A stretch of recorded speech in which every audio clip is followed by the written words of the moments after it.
we're back. And yes, that headless person over there is fine. So, all right, it's been a couple weeks since we have streamed.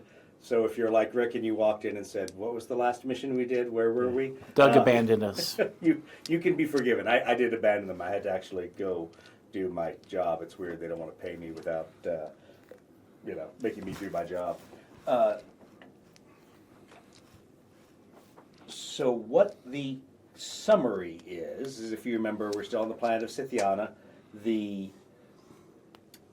local mechanicum, shall we say, has now run afoul of the Tau. The Tau have invaded while the Imperials were there working with a local militia. And the last mission had the players blunting the invasion of the Tau and their push to the south. So you blew up a bunch of Tau tanks, battle suits, fire warriors, and extraneous Tau aircraft. So now we find ourselves post that victory planning on how to take the fight north to the Tau, wherever they may hide. Now, unbeknownst to you, Connor and I went through a little bit of role-playing to kind of figure out where the Tau were and some things. So there's some other efforts ongoing with various sensor adepts and cartography adepts and other survey techs, whatever, all trying to figure out where the Tau are actually located. So props to you for working through that and doing some of the role play, but we're not there yet. The sensor adepts and all of the cartography people had to tell me straight up, we know how to do our jobs. We are competent. We are competent. For we me, just can't find the Tau. For me to believe them, because for the longest time, throw me your mic when you step out. For the longest time, I did not. I do not believe you're incompetent. All right. So, where we are right now, it is now the post-mission debrief after working through beating up on the Tau and everything. And I'll wait for Rick to step out a moment for a phone call, and then he will step back in and we'll talk through that.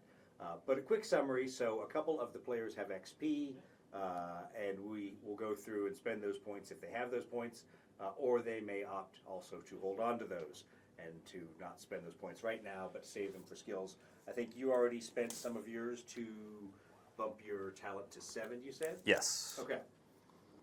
And did that leave you any points remaining, or was that all of your... 1 XP left. Okay, 1 XP left. Cool. So, should you decide to do something with it, you can. All right. And for everyone else, the rest of the narrative that's kind of been going on is that the Tau and the offensive that have pushed south, every time the Imperials get ready to launch an assault, something else comes up, whether it was the Manta attack, basically a counterattack by the Tau to spoil the defensive plans of the Imperium, or previously when we had the rescue mission where they had to go try to recover the Kazurkan that were isolated. That was once again because they were trying to gather intel on the Tau and found themselves cornered and stuck out behind enemy lines. So we will very quickly roll through and figure out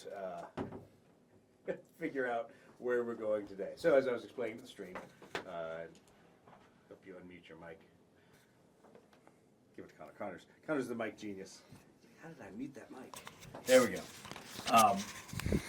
We're basically going to pick up in the debrief for the mission where we beat up on the Tau. So we just got back from blowing up the Tau, not quite destroying our ships. Not totally getting shot out of the sky. Seemed like everybody had damage, and I know you had to land or had to use the almost said particle separator.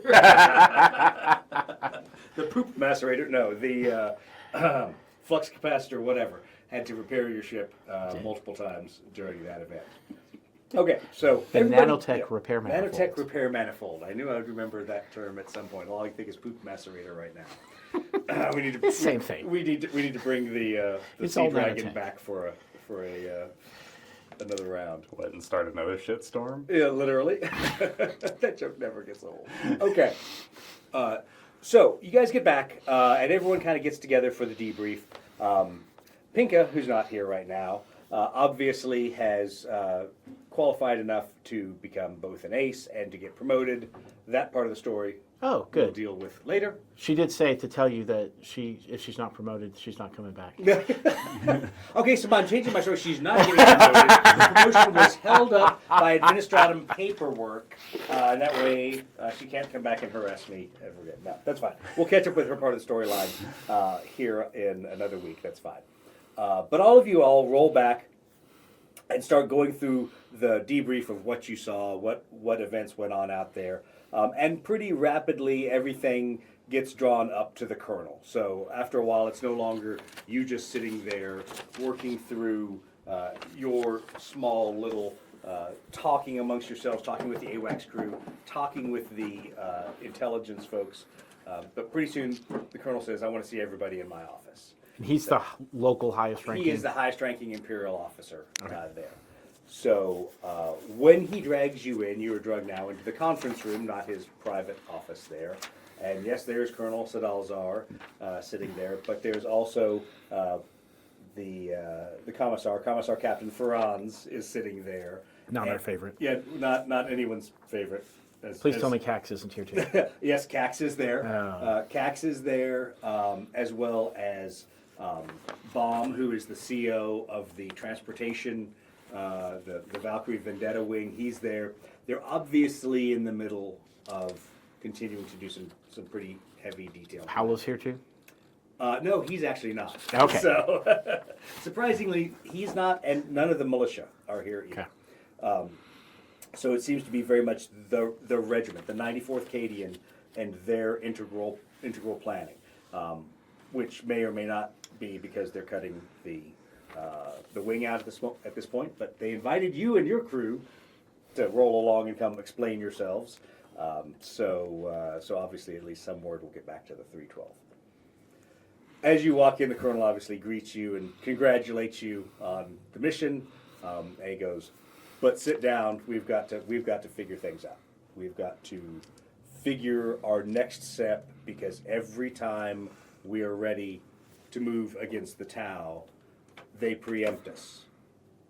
And he looks over at you all and the AWACS crew and says, "They managed to preempt us, and they managed to know where we're going, what we're doing, and to be able to spoil our attacks or our defensive operations." And he turns and looks back at you and the other assembled aviation support crews. So basically, you've got people like Pinka, the Vulture gunships are there, the Valkyrie and Vendetta. None of the Thunderbolt, none of the Pterodon, none of those crews are there. So Pinka is none of not that. here? Pinka is Okay. in the. Well, we can assume Pinka's in the background, just with everybody, with Sure. the rest of the Vulture crews. Not saying anything for once, being very quiet, which is unusual, not like Pinka at all. So She must have gotten injured. Exactly. She must be very, very tired and not willing to yell at anyone. But anyway, so the colonel starts explaining, where his concerns are. He goes, we have a problem. Either they've compromised our systems, or they have a mole inside our organization. Somehow they know we're coming. Somehow we are always tipping our hand every time we insert Kazurkans, every time we reposition ground forces, every time we do something as a regiment, we are tipping their hand.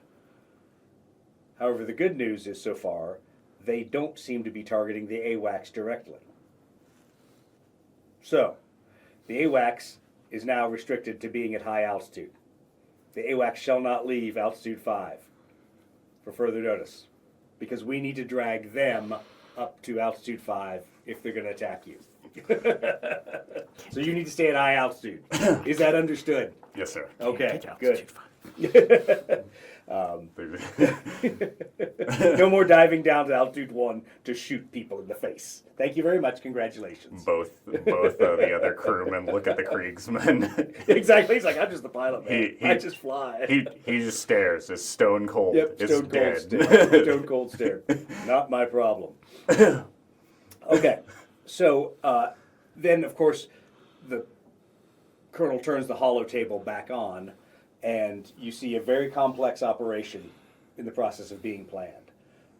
He looks up and says, "This is Operation Ophir. This is our next attempt to hit behind the Tau lines. However, I am going to assume from this moment on that this plan has been spoiled by the Tau. So we have a few things that are going to be taken into account in this planning. First of all, we will use the AWACS as a decoy. You will go up there first. However, we will use our militia assets because they also have the higher altitude and the longer range. They will be in reserve to support you if the Tau do come up there. Because as we've seen, unlike our Thunderbolts that can't use their rocket boosters airborne, their aircraft can use their rocket boosters and they can make it to you faster. So you won't be left totally alone and unafraid.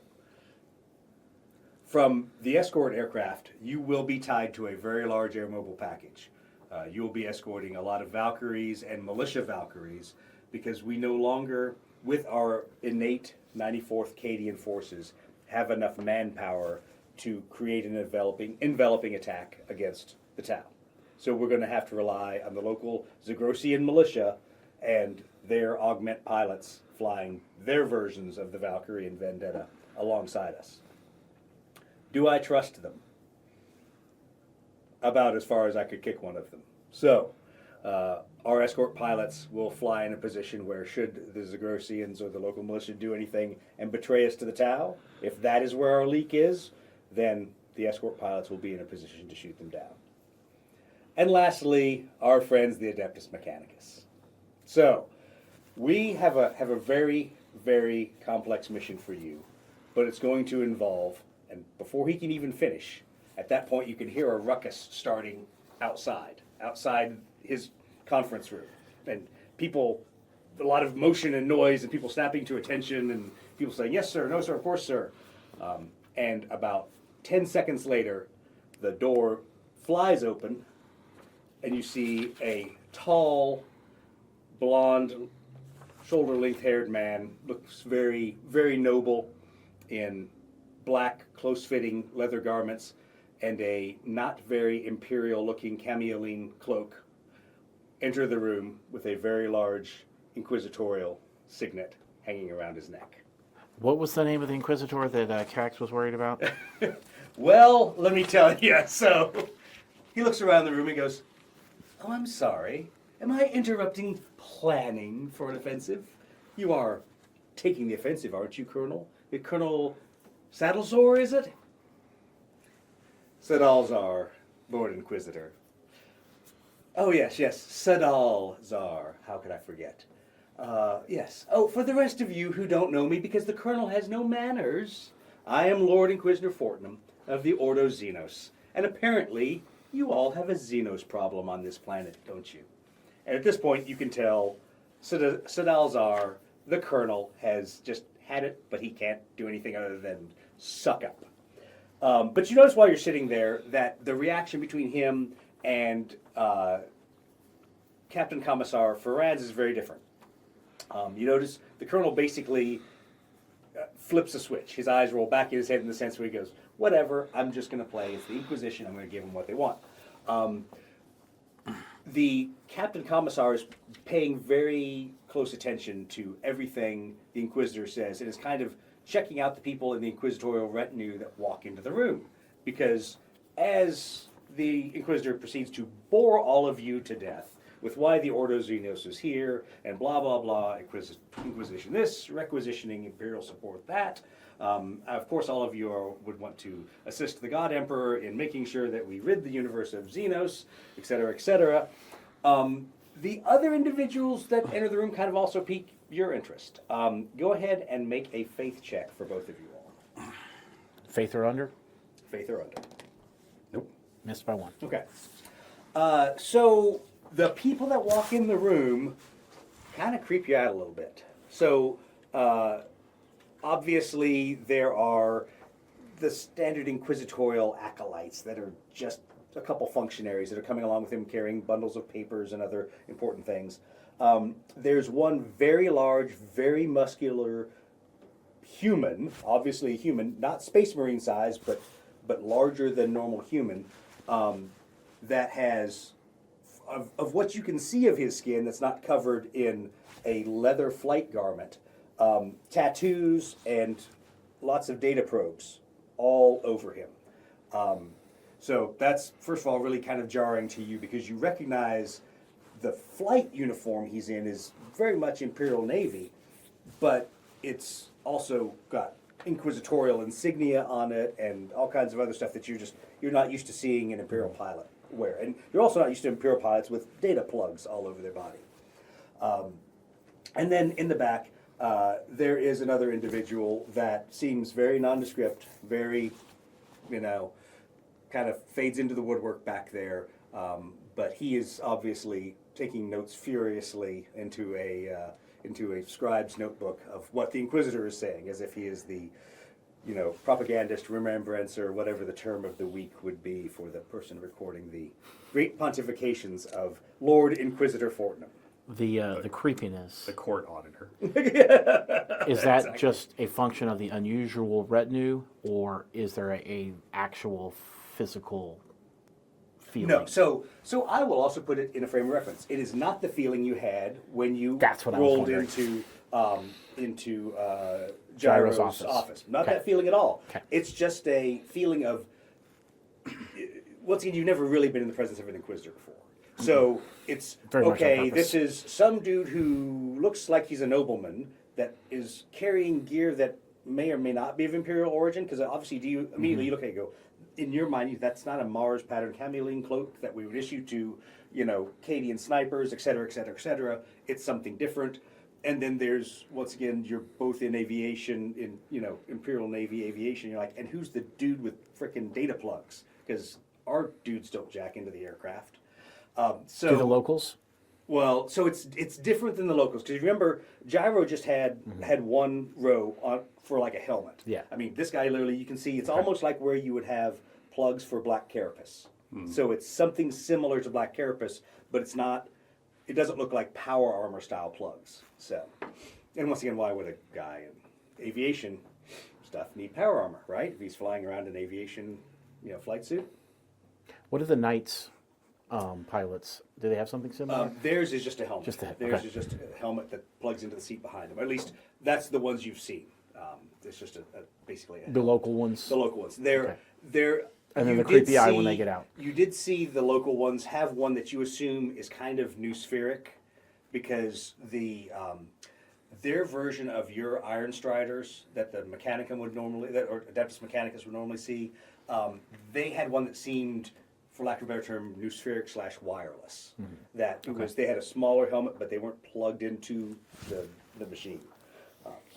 All right, but I digress.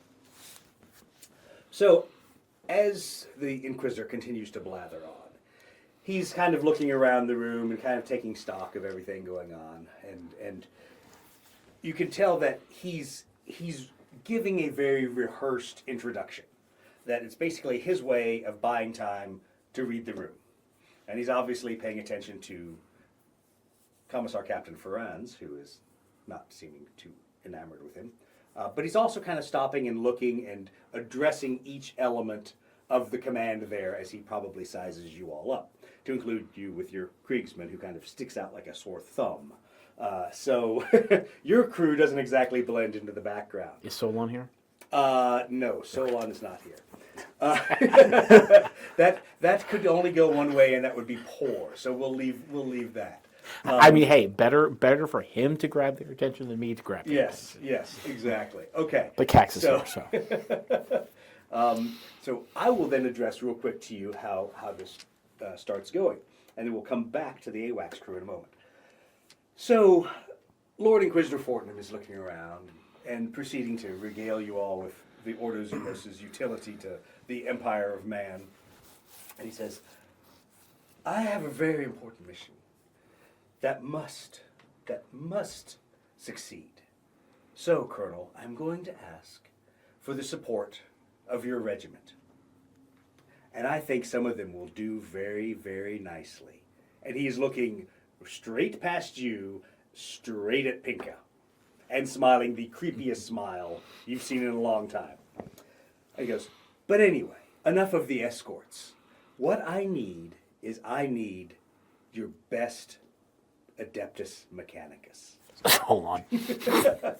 I need 2 tech adepts, engine seers, combat veterans who can go into the deep, dark wastes of the north. And without missing a beat, Engine Seer Majoris Cax goes, "Yes, Lord Inquisitor, I have 2 individuals in mind, absolutely perfect for the mission." Oh, no. And he doesn't even look your way. But you totally can read what he means there. So, I meant just so. just not me, Ixnay on the eBay. So, Fortnum looks over and says, thank you, Majos, I appreciate that. That will be critical to the success of the Ordo Xenos' mission, because unfortunately, I could only bring a small Deathwatch kill team with me, and I couldn't bring my full retinue. But of course, I do need more help. I need highly qualified escorts. I need Adeptus Mechanicus. But we will need sensor coverage. We will need to ensure that as the team inserts below the sensor horizon of the Tau, that someone can monitor them for us. And the room just gets quiet. And Sidalzar just seems to be lost in thought.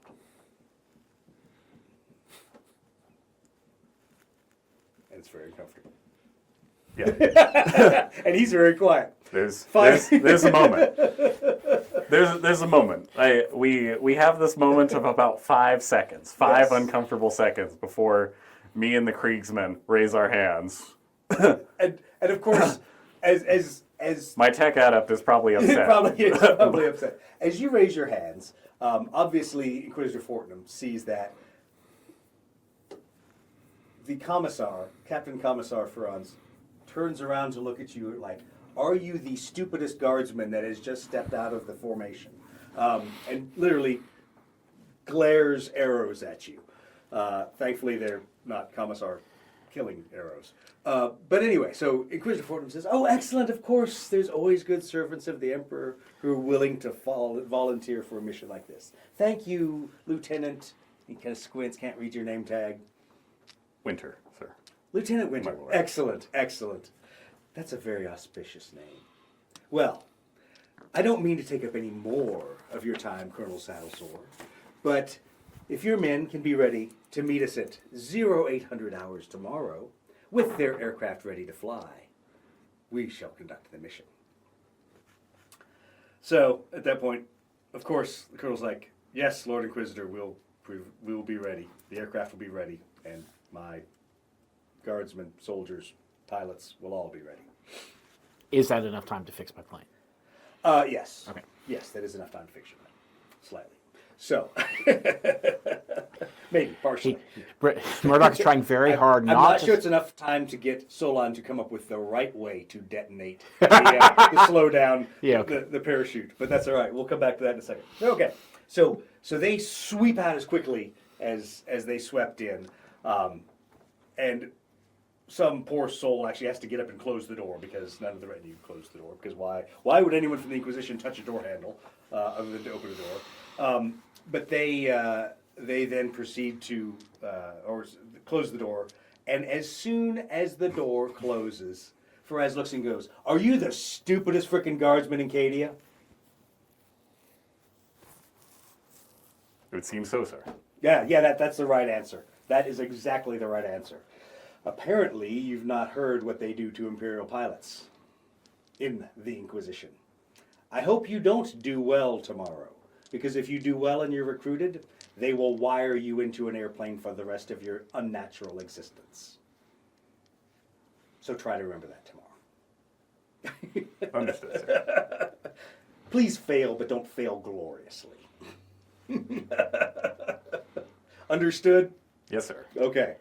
That's all I have to say about that. He goes, you're the Adeptus Mechanicus problem. I don't know what to do with you. Oh, and you, soon to be promoted, still Lieutenant Pinka. Apparently, yeah, hopefully she's watching. Apparently, the Inquisitor has taken a liking to you. Thus, you are now going to be temporarily transferred. We will find somebody else to do that escort mission. And of course, at that point, Colonel Sidalzar just kind of starts snickering. He goes, I think it sounds like a great mission for the militia. And so, of course, Ferran's, being the professional commissar, looks at the colonel. Yes, sir, that would be a perfect mission, and I can think of a perfect pilot that would replace Pinka. So, at that point, planning is done. This has been thoroughly ruined once again, instead of this time by the Tau, by the Inquisition. So you all, without a whole lot of details, kind of go off to the rest of the evening and to working on your aircraft or telling your crew you volunteered for a one-way trip to being welded to a machine. Solon can actually fix things, so I'm going to get him out there. Okay, so you're going to get Solon out there. Let me, in that case, do a couple I'm definitely going to start with him and then check on him periodically. Okay, What I want to know, though, is if these Tau are coming out of the freaking ocean, how are we supposed to get below their sensors? They're flying at low He altitude. tried very hard not to say that in front of the Inquisitor. So you know, it's just you and me. Are they putting us in a submarine? It's like that. There's this thing, Meanwhile, this amazing request that I had for. Submersible aircraft. So, meanwhile, Solon, what would you like him to do first? Repair the airplane or fix your frickin' super parachute? Do we have time for him to fix the parachute while I fix the airplane? Yes, it will curtail shenanigans. Okay, well then I'll If probably that makes just have him sense, strip so- off what he did Okay, and fix the plane. okay, Because we might need shenanigans. yes, okay. Okay, so in Alright. that case, yes, he is able to, within Undo. a short amount of time, weld, steel, whatever, put things back on that... He exploded that- off. Yeah, exactly. That make the aircraft work properly. All right. Thank you, Solon. So what, you freaking moron. All right, so as you're doing that, you're kind of minding your own business, working on the aircraft. You're watching Solon to kind of give him a little guidance rather than, hey, Solon, just take the parachutes off, which they probably would have been las cut off the side of the airplane. As you're doing that, there's a little bit of a commotion that goes on behind you guys. And you realize it's not so much a commotion of people, it's a commotion of a lot of noise of people walking and making a lot of noise coming your way in power armor. Power armor. Have we seen power armor on, what's the name of our planet again? Scythiana. Scythiana before. Scythiana. No, you haven't. And so that's where it's kind of funny, and you realize that rounding the corner to this side of the airbase is a bunch of Space Marines.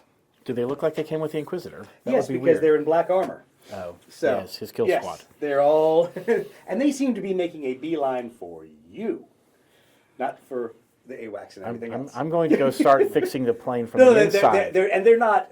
When they. So let me say, it's not like they are patrolling their way to come find you and kill you. They look like they're coming your way with the intent to ask for assistance. Now, because the reason you can kind of figure that out is because the guy in the front is a tech marine.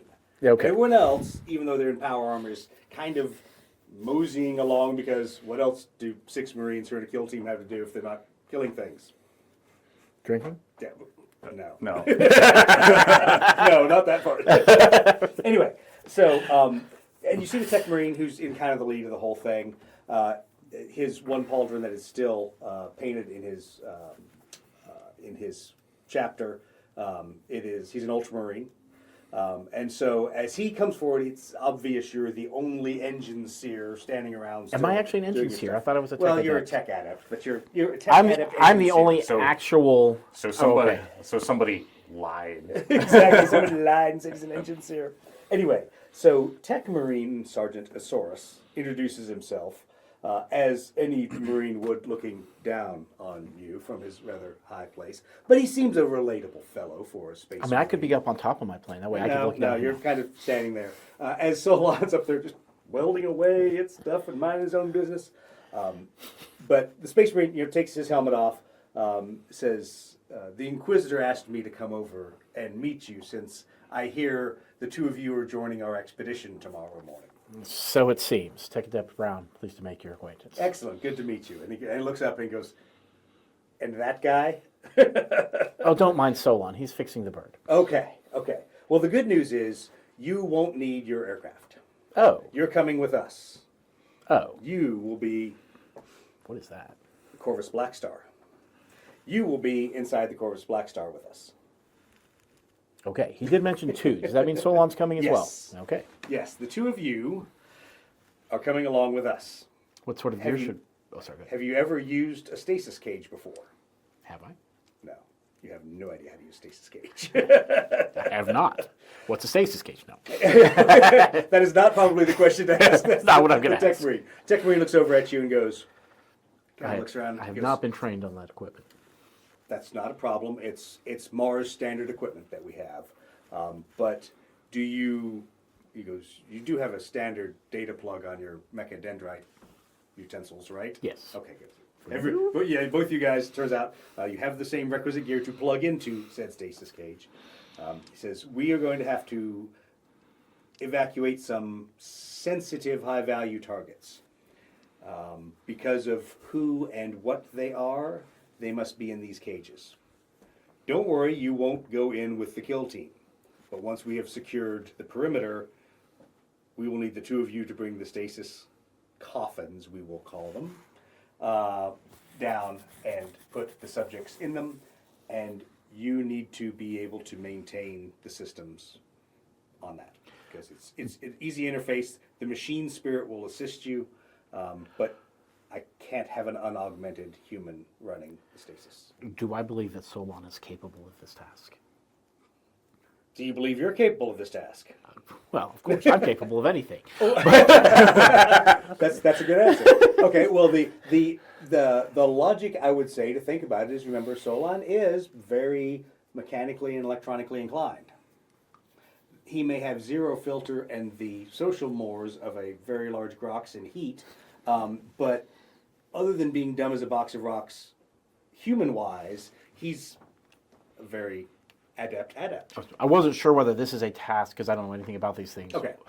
I don't know anything about them. Right. Whether that would require finesse. So no, what it requires is constant monitoring. Oh, well, that's perfect for Solon. Exactly. So the point of a stasis cage is to take something unstable, either possibly of the warp or possibly of Xenos origin or possibly of both, and lock it away from the natural world. Okay. So whatever gets stuffed into these things, it needs you all to constantly monitor the systems to make sure that it doesn't come out and And there are cause 2 of dastardly them? things. There's 2 of them. Which is why they asked for 2. Yep. Okay. It's 2K because the Tech Marine, he looks at you and goes, I will be doing other technical things, not running the stasis cages. And he looks at you and goes, in case you're wondering, yes, you are expendable. I don't need my face ripped off by some 10,000-year-old Xenos monster. I would prefer not as well. Well, If it's just the same to you. no offense, but that's why we have the Adeptus Mechanicus. So, I need another Solon. exactly. He's someone else expendable. So you notice amongst the others, the other 4 of the others look like just generic battle brothers. There is a apothecary amongst them, Okay. as well. So he's kind of been hanging back, listening to the discussion, but he's not offered any information. They've all taken off their helmets. They are obviously all battle awarded Marines with service studs. They all, though, have the rank of sergeant. None of them are anything higher than sergeant. Is there anything? How does cross ranks work with the Mechanicum and the Space Marines and the? So you're so by design, your only superior is that Tech Marine. Correct. You do not give a flying fuck about what the other But Marines is say. the Tech Marine my superior? Theoretically, because he is read into the secrets of Mars. So he is as Martian as you, as a space marine. But is he can be. above me in the ranks? He is because he's a sergeant, not a battle brother. So he is Okay. theoretically above you, especially for this mission. You're at least under his I have been control. But assigned under his command. You respond to him, not to like the Imperial Fist battle brother on the left with his Okay. big bolter. And what was his name again? Yes, his name is Isaurus. Saurus. Yes, Isaurus. Asaurus. Like an E-saurus. Not a thesaurus. Exactly. Damn it, that joke. Kills me every time. All right. So, with that, they're kind of done with you, and they all traipse off to go look at some other things. They, as usual, you see them kind of looking at various weapon systems and things. They're very enamored by the patrolling knights and armigers and their crazy weaponry that's on there. And the kids. I say kids, teenagers. You're trying to make me into someone putting child soldiers into my storyline. I'm not. It's anime. It's anime. You can have child soldiers. It's okay. Have you watched Gundam before? Exactly. But anyway, so Evangelion. Yeah, exactly. So as they go storming off, you also hear another ruckus happening, but it's from the hangar area adjacent. You can hear. Is that where my workshop is? No, this is where the Okay, militia good. is, and you can hear two very loudly raised voices. You can hear, of course, Gyro, shocking and surprising, yelling, and you can hear a loud but very well-measured Lieutenant Colonel Ansari trying to talk her off the frickin' ledge as she is losing her crap about having to fly escort for an Imperial Inquisitor. So you can kind of pick out from listening to the discussion that yes, they've been tapped to fly it, and yes, both Saw and Gyro will fly the mission. Basically because Gyro's like, I'll just shoot the Inquisitor down myself. And Saw's like, I'm going to fly on your wing just to ensure that you don't shoot down the Inquisitor. So you get the feeling that whatever Gyro's background is, she has zero love for the Inquisition. And Saw is, of course, towing the party line, as he has to, as a militia commander. So, now you know who your escorts are. I make a note to find Gyro sometime between now and when we leave. Okay. That would be right about now. Because Saw leaves, she is over there fuming and, rearranging her office, I guess is the nicest way. Rearranging by throwing it out the door and then throwing it back in the door. So I'll go visit her in her office. Hey, Gyro. Okay, go ahead and make a faith check. Nope. Oh, okay, you failed it this time. It's creepy. It's creepy, but maybe it's creepy because she's yelling and she's freaking fuming and throwing things across the room. So you're not sure why it's creepy, but it's creepy still. Walking Hey, in. Gyro? Do you go over with him, by the way? Does your crew? Or do you- So I would, as like the militia commander. One, I have to be up high and I'm watching over the thing, so apparently I gotta know the fighter escort. Yep. Two, I've probably given the emperor's prayer of benediction to my crew as if we do well enough, I might get put in the tech coffin for future radar Future use endeavors. by the break glass in case of need for the Inquisition. Yeah, which any true-blooded Imperial is like, that's awesome. That sounds awesome. That's, I get to be like an airplane dreadnought on call. Yeah. Sounds terrible. and you just fly your best, do your best, and the Kriegsman's just like, can't fly down. Exactly. I What can't is- fly down. This is What do you mean they only want me to go up? So that's like only making left turns. All right. So you are going to go along. Mm-hmm. Make your faith check. All right. Nope. Okay. You also feel uncomfortable walking in the office, but you're not really sure why. It's kind of getting annoying because both of you. This is like multiple times you've done this. I keep seeing that cherub. I just keep There is seeing. no cherub in the corner. Not that you know. That you know of. But yeah, you guys still. It feels unsettling. I guess is the Okay. only way to say it. It just feels unsettling to be in there. This time though, you're not sure. Is that because Gyro is literally losing her cool have a and plan. furious, or not? Okay. Yes. First- as you see like a stack of books get thrown across. the I'm room. going to peek my head and say, hey, Gyro. Yes. I'm going to be on that Inquisitor's plane. Can you please wait until it lands to blow it up? She just starts laughing. She goes, I'm not going to shoot the Inquisitor. I just don't like flying for Inquisitors. Because this usually ends poorly for all of us who are expendable, yourself included. It could be worse. You could be on his... No, that you'll probably survive because you're on his ship. Until they I, on the send other me hand, out. I'll be up there hanging out until the Tower Armada comes up and there's two of us to defend against it. Good luck for you. Hope you see him coming. Yeah, we're gonna be up there together. Yay. It's going to be great. I'll let She you- walks over, she pulls out a flask, takes a swig, grabs a different flask, pours some of it onto her little plant over there. Make sure not to mix the two. Don't pour the alcohol on the plant. Pour the water on the plant. All right. So She goes, yes, okay, sorry. She goes, I got it. I'm good. Whatever. I've done one-way missions before. This is just another one they've thrown at me. Every time I get my qualifications back, I get thrown some Grok's poop sandwich that I have to eat that causes me to get put in hack and lose all my qualifications again.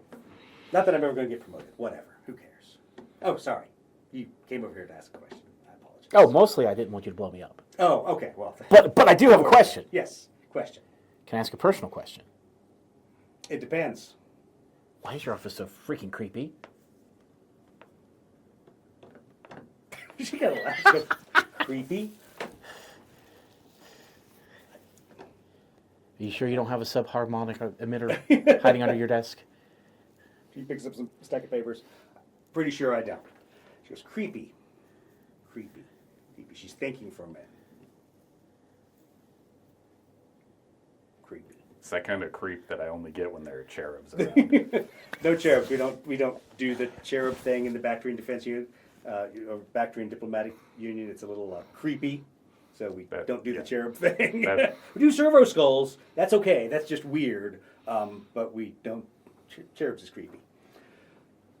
Now we do like independent robot flying things with like lights and stuff. But that's not cherub. It's like a cherub with a lamp. That's creepy.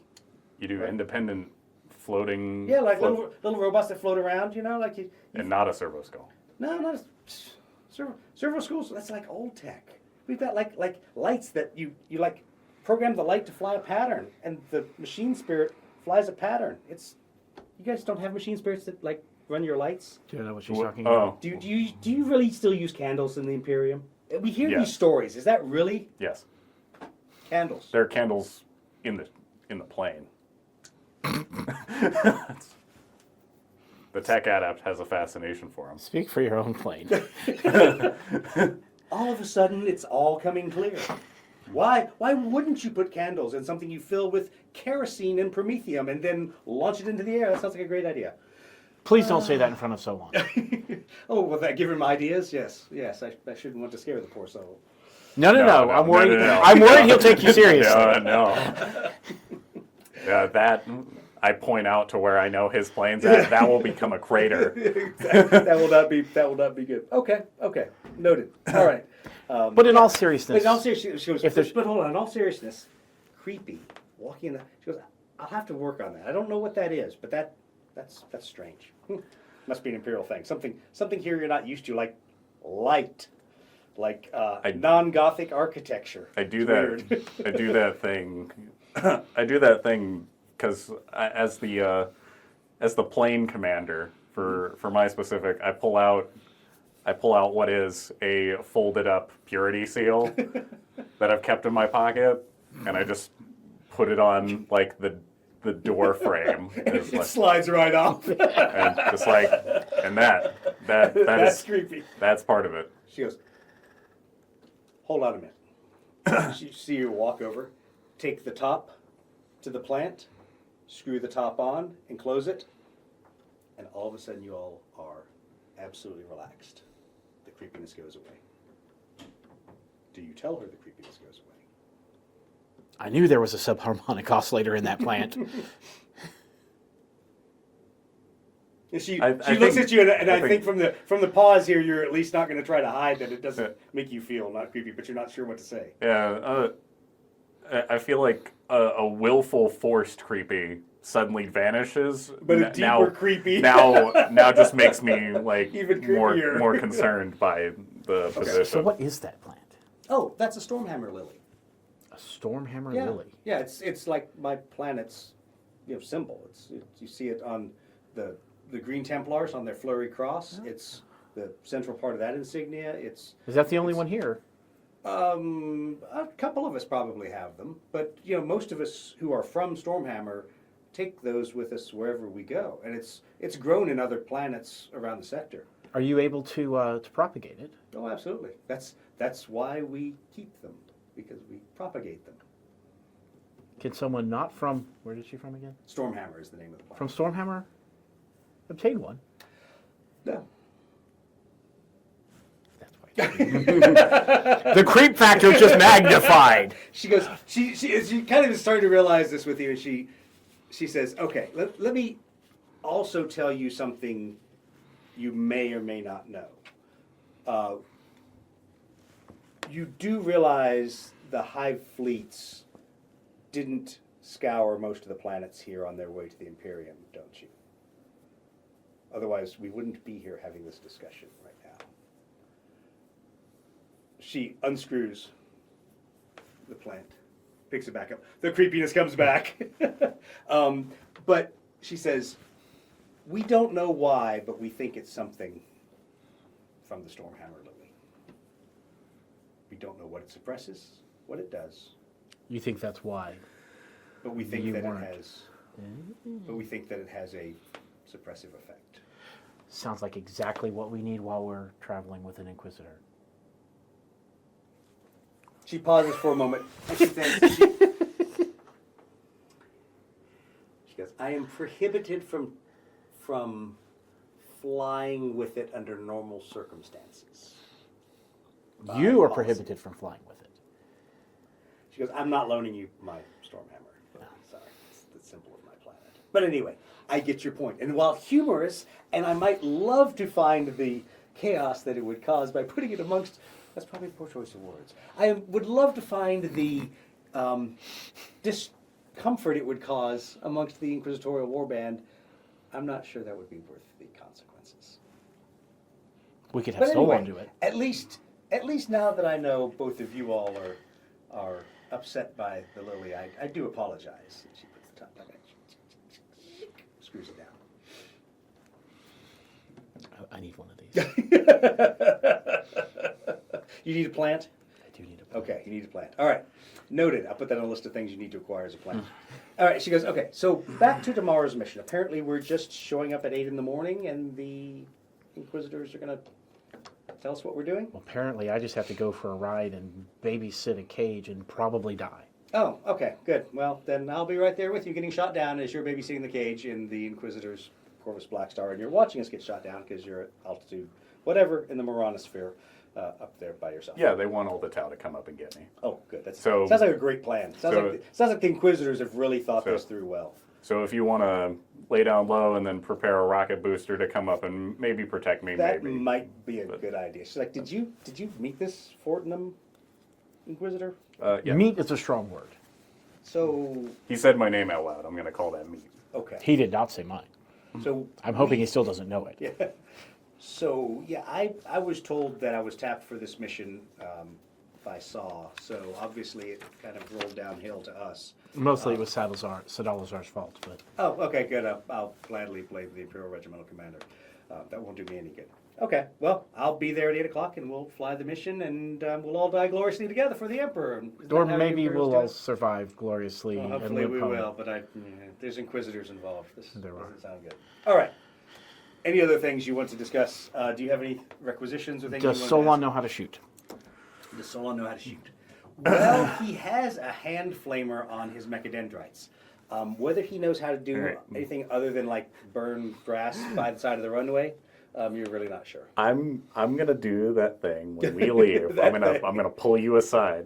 I'm gonna pull you aside, as you said. Oh, they're coming out of the water, and I'm gonna be like, so about that sonar buoy. I'm trying. I'm just like, if I need Would to, you like to also stop by and see if at this late let's- hour, if I- Didymus or any one of those? if I people have around. to, I if do, I have in to fact. just stick a missile casing. Is this water? No. Okay. If I have to stick a missile casing, like fin tips and all, on just to make it look like an approved weapon, I will take it. Because at this point, we've seen them come out of the water too much. Okay. You do remember you did make that request of Euthydemus. Okay. So we'll swing by and see what's coming of that. I also want to try to find some compact explosives. Okay, define compact.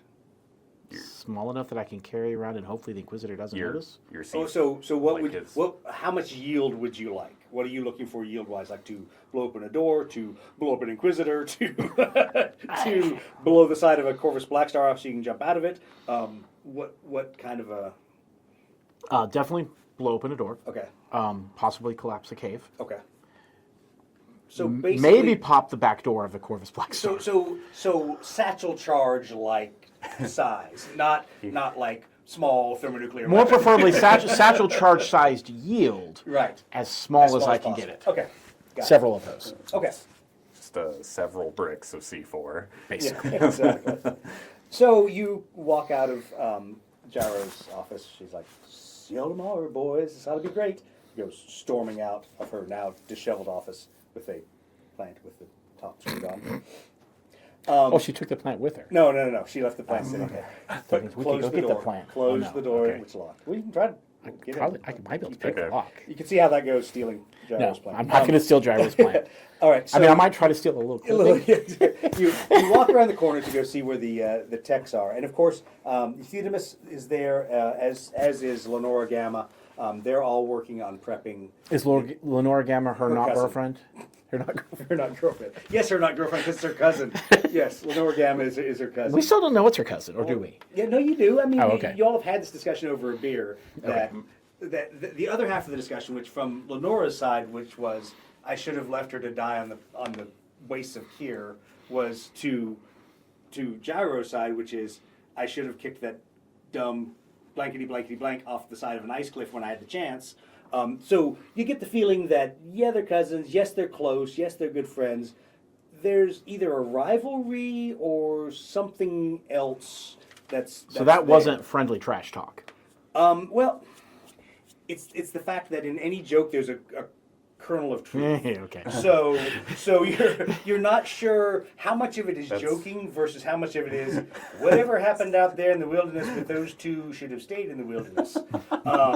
So so there's obviously some tension there between them, but the reality is they're cousins. Obviously, Gyro was super excited that Lenora had been seconded to the squadron. That Lenora was her fitter and her tech adept. Working on her aircraft, so it's not like they hate each other. There's just there's some cousin rivalry there. All right, so they're both there working on the aircraft, prepping both of the militia aircraft to go on the mission tomorrow. Okay. Oh, including. All right, Yeah, so, Euthydemus and Lenora Gamma. yeah. So I'm gonna go talk to them, and try to. Well, first ask about sonar stuff that I've asked about in the past, and then also ask about explosive. Okay, so sonar stuff. So he says we just don't have a lot of those kind of sensors here. Because if we, are you along in this thing? Or are you letting him go by yourself? No, I'm going back. I got okay. I got You got other other things to intel do. officer things Yeah. that I want to check out. So he's like, apparently they have sensors like this with the aircraft that fly the patrols around the platforms, but that isn't what they task our pterodons to do. So where do the patrol platform? You'd have to go all the way back to Tyra Starport, back all the way back there. Okay, well that's track not going them to down happen. there. He goes, between now and 8 a.m. I don't have anything out here that could do any of that. Okay, well, good to know. He goes, but if you're asking for small explosive, he goes, I don't have like a what we would call a satchel charge. I don't have a melt-a-bomb. I do have the cords of exploding. I like the sounds of the cords of exploding. Oh, they're wonderful.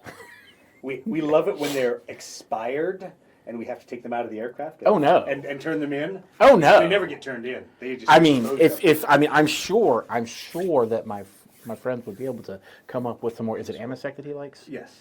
With some Amasec, just would be a complete coincidence It's- that some cord of exploding also happened to expire. I think we could arrange that because I've got to do some maintenance on these two aircraft for the Savior pod front end that uses the cords of exploding to blast it free into the I wonder air. if Solon used some of those cords on my.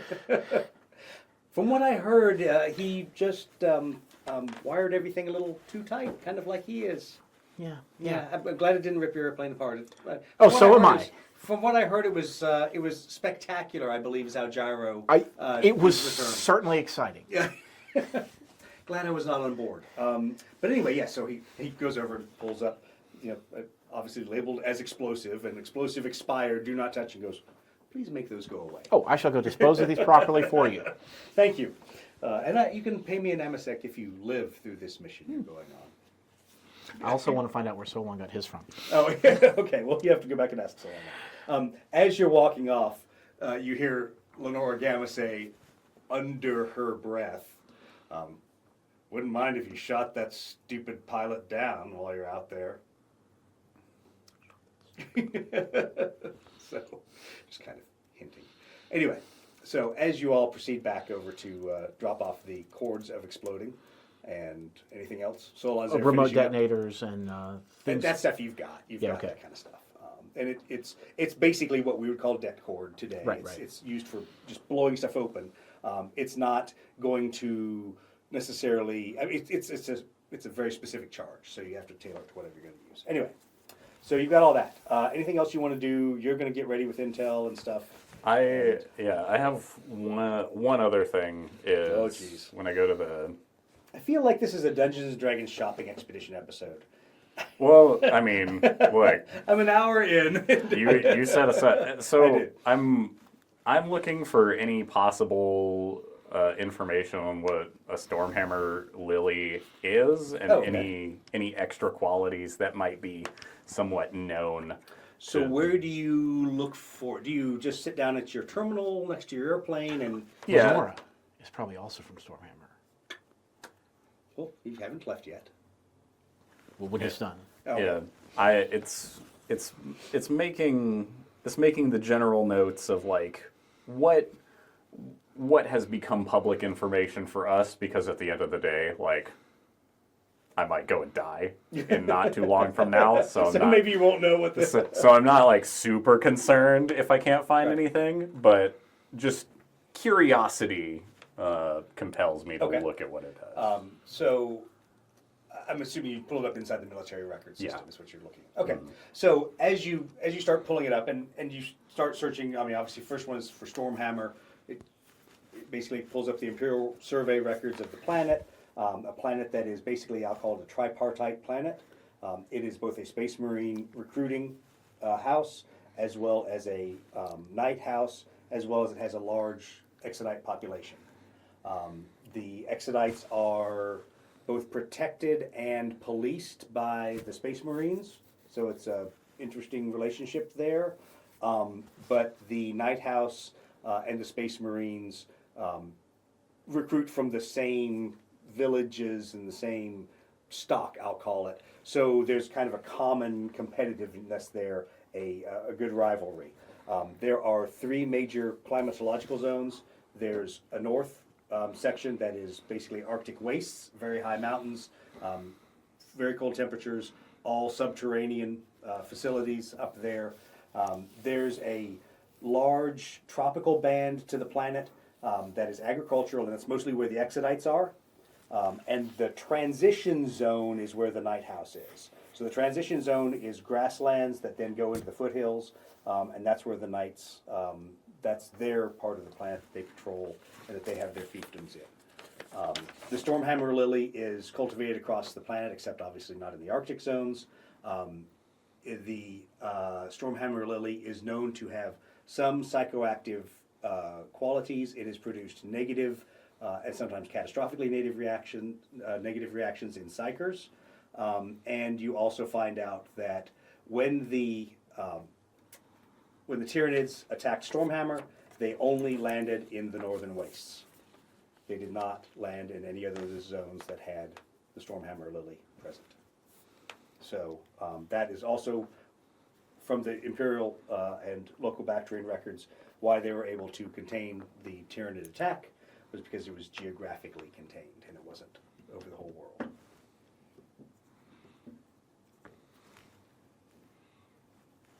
Okay, that's it for me. Okay, good, because about then it starts saying redacted. shortly thereafter. Yeah, I probably start looking at you what start becomes. scrolling to it says redacted. You quickly scroll right back up, back up, look at that. It's probably what turns into like a CIA record where it's just like black lines, Yeah, or like yeah. an SCP Wikipedia page where it's like name and then and then everything else is just. Everything else has a lot of Ordo whatever and stamped redacted and other stuff as you start trying to pull up the records. So you rapidly realize it's probably where you should not be looking, even though it's a military system. Okay. So But that should give you at least enough to still be creeped out by said plant. Murdoch is going to ask Lenora about the lily. Oh, of course. Her plant. She looks at you and says, I love my cousin, but there are those of us that have devoted our lives to science and the quest for knowledge and for furthering humanity's move through the stars. Then there's the superstitious Neanderthals who carry their flower all across the stars, thinking it's going to protect them from things with really big teeth. I collect such things, mostly to remind me of what our true mission is.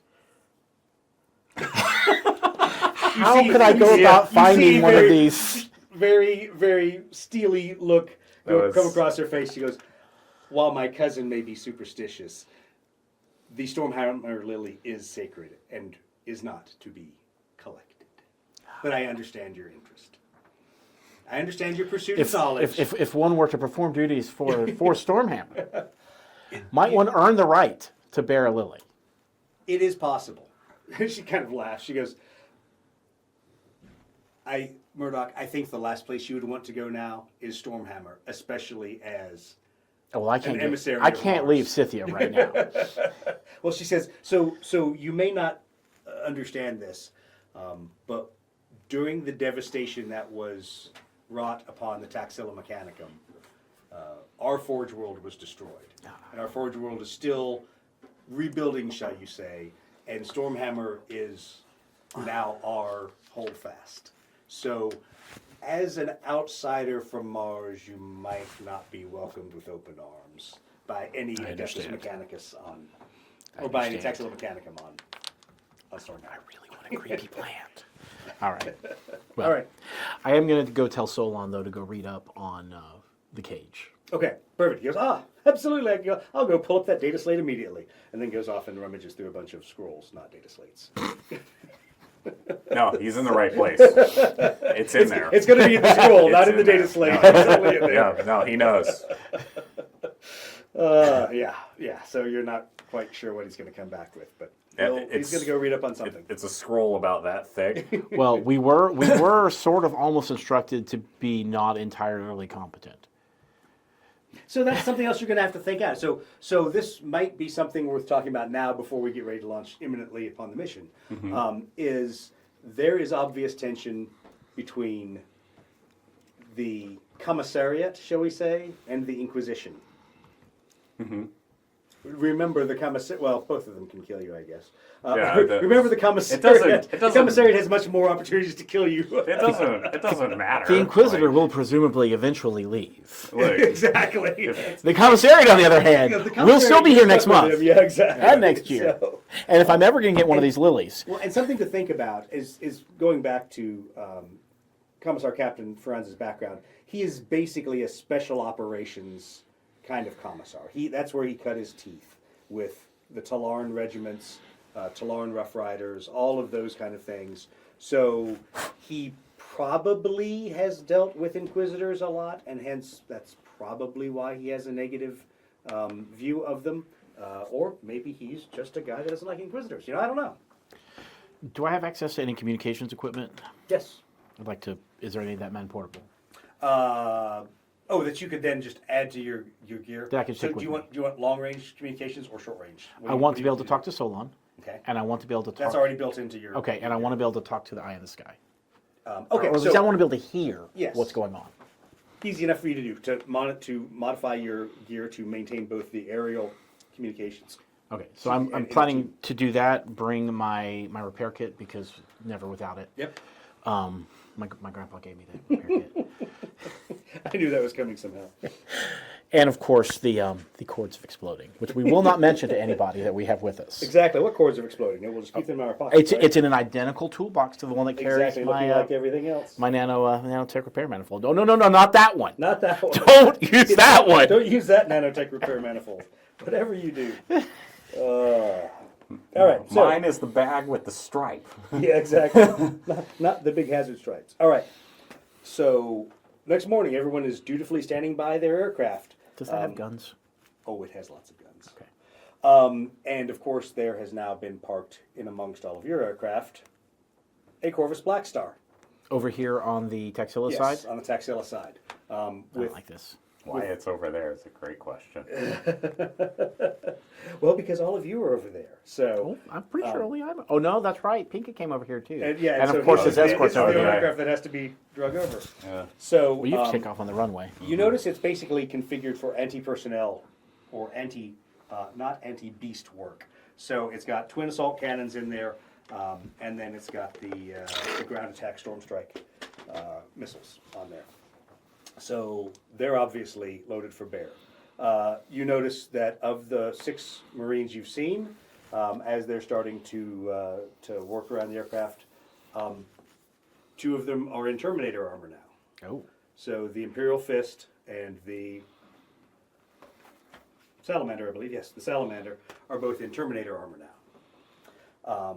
And the obviously the Apothecary, the Tech Marine, and the 2 others are in their regular Mark 9 armor and have, or Mark 8, and have assault jump packs on now. Boing boing. So obviously they're kitted up for something big. The individual who you saw in the tightly fitting leather flight garments is walking around kind of, let's say, kicking the tires of the Corvus Black Star. Does it appear to be his bird? Yes, it does. He is very, very involved with pre-flighting this aircraft, or as Lenore Gamma would say, the litanies of pre-flight operation. And he's going through and he's making sure that the aircraft is ready to launch. So apparently it's his airplane, and apparently the Tech Marine isn't responsible for maintaining it. So. Does he have a fitter? No, Or he appears to be doing all of that himself. He appears to be doing all that himself, which is also odd because he doesn't have any Martian cog icons or anything that would lead you to believe he is read into the finer mysteries of Mars. But yes, he's appearing to be the guy that both maintains Yay, Inquisitors. yeah, exactly. Yay, Inquisition. Love the Inquisition. What a show. Inquisition. Here we go.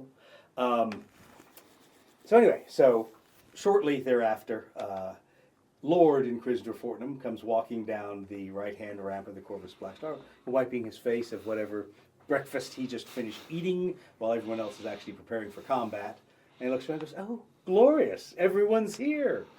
And of course, Gyro is standing there with her helmet in hand next to Saul, looking as professional as she can while glaring daggers at the Inquisitor. So he looks around and says, "It's straightforward, really. We're going to go to the far north, close to where you all have been previously at a compound. Conduct a hard-hit insertion onto the compound. You and your friend will go down there, help us recover 2 of our subjects, extract them, and then we'll all leave. All you have to do is keep the Tau from ambushing us. And when they do ambush us, you..." Oh, yeah. Oh, and he smiles at Gyro. "Oh, yes, you need to shoot down the Tau." And you tell he looks at Gyro with that same creepy look that he looked at Pinka with. So, Saw, of course, answers for Gyro and says, "Yes, Lord Inquisitor, we will be ready." All right. Ready to launch? Yep. Okay. Put yours on the board, altitude 5. Anywhere from this corner. Moving on. Okay. Anywhere within just normal. Yep. Okay. And we're just going to be right here. Yeah, that sounds good. We're going to be right there. Perfectly good. I assume these cages are on some sort of hover platform. Yes, they are convenient. Okay, so let me when you get into the vehicle to strap in, you see there are 2 And you see why the Techmarine call them more stasis coffins, is they are much larger than man-sized, but you could fit a Space Marine or maybe something larger than a Space Marine in there. And all kinds of arcane controls on the side. Do you go familiarize yourself with Yes, it? Okay. absolutely. As soon as you data jack in, go ahead and make a Talent? talent roll, sorry. Yes. Okay. So the machine spirit is already awake and alive, and it immediately starts downloading to you procedures and operation manuals and things like that. All the things that you will need to know how to interact with it. So it starts exchanging that data with you. Solon's doing the same with his tech cage, or his stasis cage. But it's obvious that this is for putting a large individual, Space Marine, or rather large creature into, but it's capable of being pushed along by you on its hover charge. Are there any racks or anything where I can set my own gear to? Yes, also you be can pushed? clip. You Okay. can clip Clip stuff stuff to the on. outside because there's attachment points on the outside. It hinges open in one large motion, but the hinges are also on gravitic disruptors, so that allows you to do it all as one person, and you don't need a Space Marine to open it to do things like that. Just to put the presumably unwilling target. Presumably they're unwilling. Maybe they're willing. Maybe they want to be grabbed by the Inquisition and taken away to be turned into protein goo for the rest of their life. Who knows? You know. You never know. All right. So, since you're on station first, my good man. Yes. All right. I am here. You can do your first maneuver of your choice. You don't need to pre-plan it, but at whatever altitude and airspeed. As long as it's 5. We'll do You can be at any gyro, altitude you want. I as can be long at as any it's 5. altitude I want, so long as it's 5. So long as it's 5, you've got all kinds of choice. 5 or 5. All right. I mean, does the Krieg really listen to commands? We'll see. We'll find out. That is the problem. Okay.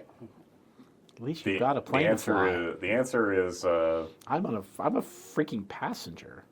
I don't like this at all. All right. So. see, I skipped over the calling of being the Devastator aircraft, and I went for the Taskant aircraft instead. All right. So let's roll for. You're always a passenger, though. I don't have any to fly. I don't have an initiative. You don't have to. You have no initiative. You don't have to roll for it. You know what? I'll let you roll for them. Roll for the Inquisitor. I need to get me one of those 5. Okay. Yeah. You don't get to add any bonus just because he has none. I need to get me one of those Tau drone suits or something, except not Tau. Yeah, right. You just get the. I bet I could modify one of those light carrying autonomous I got an robots. I need to talk to Famous about that. So the Inquisitor has to move first. So.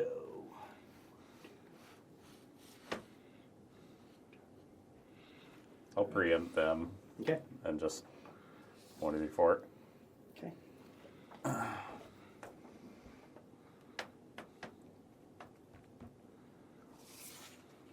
I'm just scanning around Okay. Make a talent check. the best I can. Boop. Nope, You don't see anything. Is there anything in the Noosphere on this plane that I can tap into to see what's going on out there? Okay, so there is another data jack. You will have to decouple from the from your stasis cage to plug into that. Have That's I fine. downloaded everything I need from Oh the yeah, stasis you, cage? you and the machine spirits have melded your ways. And, Okay, so as long as we're on good terms, Yeah, you're on- I'll go see what else I've got access to. Okay, so when you plug into, it's like plugging into a dead jack. You've Of got course it access to is. a whole lot of nothing. Now you can make a talent roll attempt, like we have previously, Barely. Oh, I have to add. and add your. This is a high one, 16. Okay. So, as you pop through the first layer of encryption and security on its noospheric systems, the sensors here are all being guided basically at those 2 little silos down there. Okay. And it's doing basically a hard sweep for any motion, any heat signatures. These? Yeah, those 2 Okay. little small silo type doors down there. The aircraft's weapon systems are fully armed. The pilot, yes, the guy that you saw, he is on board and monitoring all of the systems and is plugged straight into the aircraft's machine spirit. What you also realize, make a talent, another opposed talent roll. 10. You also realize that as you've done that, you have drawn his attention because you basically are now a third machine spirit in the system. Can I communicate with it? Yes, you can. Just here to monitor. Hello. Hi, how you doing?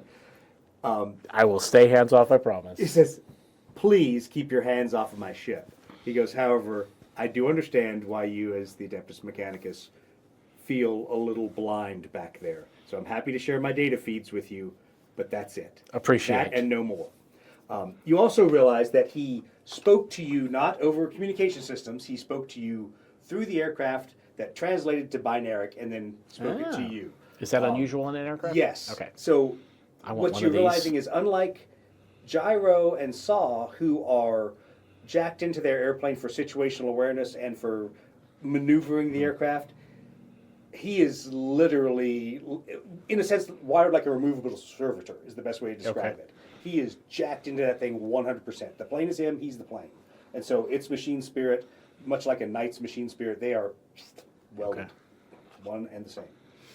So I will in binaric respond and express my appreciation for the data feed, and put Promise not to mess put things not up. my fingers into his cookie pot. exactly. Try not Cookie to jar. poop in the back of the airplane. All right. All right. So next turn, let's place maneuvers. Because now it's getting to a point where it might be interesting. Did I steal one of your D10s, or do we just have the same No, D10? I threw you. I brought this one with me. Oh, did you? And it Okay. looks identical I to threw- that one. Oh yeah, I threw you one. So. No, I know you did. I'm just trying to figure out whether I have stolen one of yours. Oh, you might have. Because it looks identical, although Yes. yours don't look to be the same, do they? No, mine are not the same. I have a bunch of different details. Oh, okay. But you probably did steal one of mine, you dirty scoundrel. Well, if it's the same as one of yours, then I probably did it. But yeah, Whatever. I'd That's all right. be happy to. I've got a whole pile of them at home. I've got more D10s than I know what to do with. All right. I even have the new draw steel D10s. I should start using those. All right. Fancy. Shall we? You can roll for the Inquisitor. 6. 12. I'd be going faster if I were flying. I do great. I do great at initiative. Other than that, Other than that,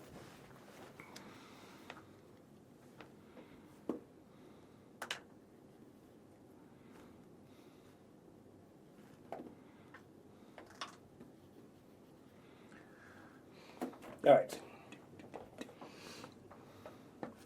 Inquisitor has to If this data field feed includes any communications betwixt the plane and anybody else, I'm especially interested in that. Okay. There are no external communications Okay. that you can sense going on right now.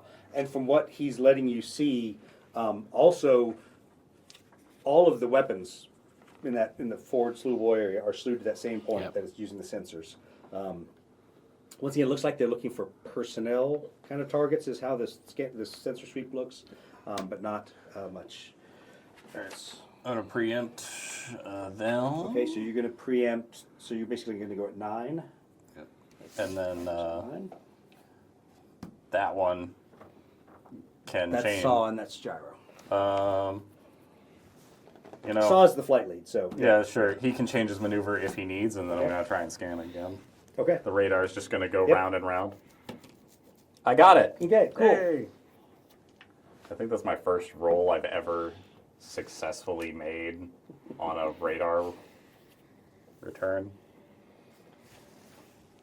Okay. So you do pick up multiple contacts at low altitude, approaching from that direction, Yeah.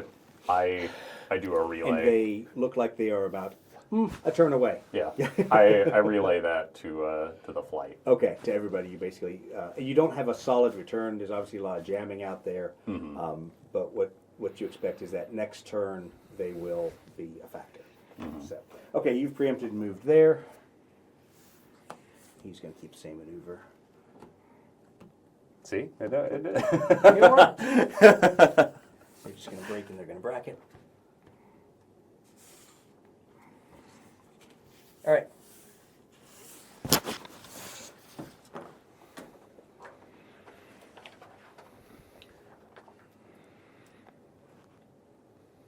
What's the maneuverability of the ship? And is it as small as it looks? That's actually, it's a little bit larger than that, but it's a fairly tight, compact ship. It is structure 4, throttle 2, ace maneuvers 1 through 5, handling 3+, min speed 0, obviously, max speed 6, max altitude 5.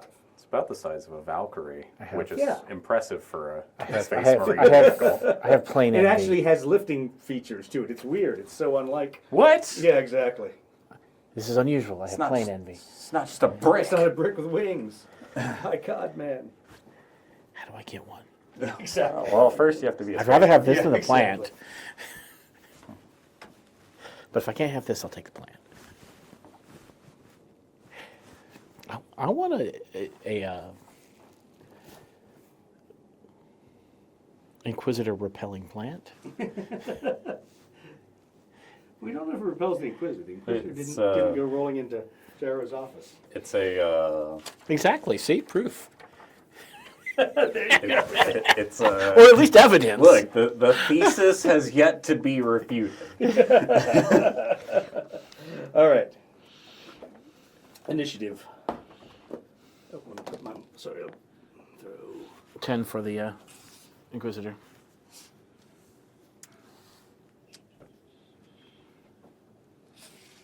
For All right, so 14 for Connor, 10 for the Inquisition, 11 for Saul. Okay. At least they're saying they're wee. Although their wee boys carry giant freaking missiles, though, don't they?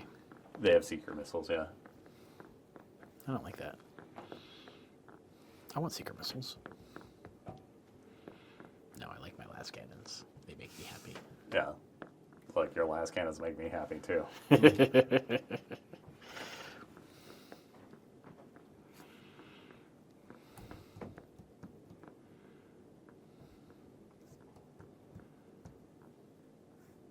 And they're down at altitude 1.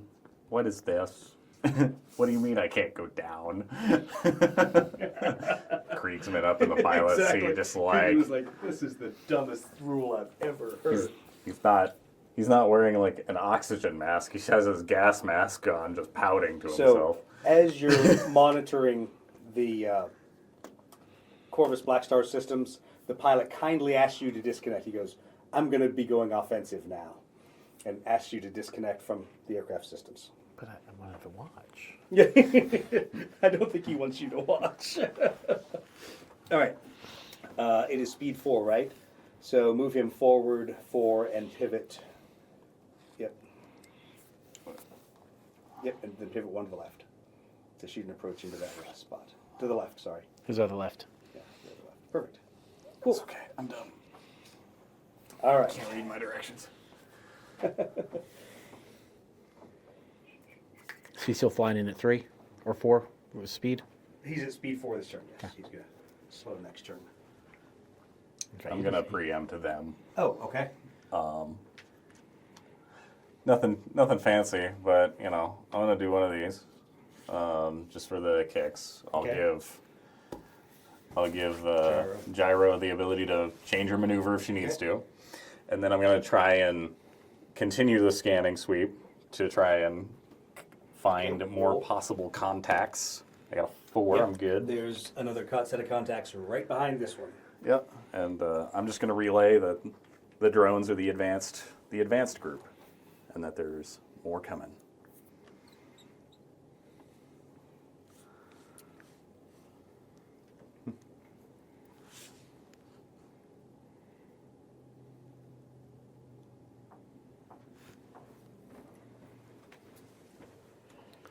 Well, I think she will absolutely want to change her maneuver. 4 feels really nice right now.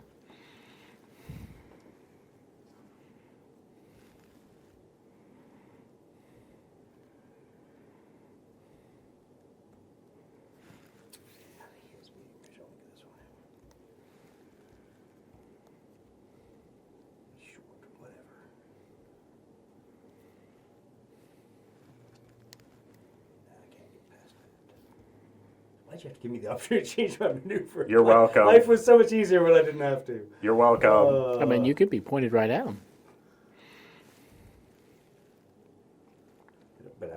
trying to get to an optimal range to just shoot him out. Oh, what is your? Are you close or a medium? I'm a medium, What's your speed? so 6. But I also was.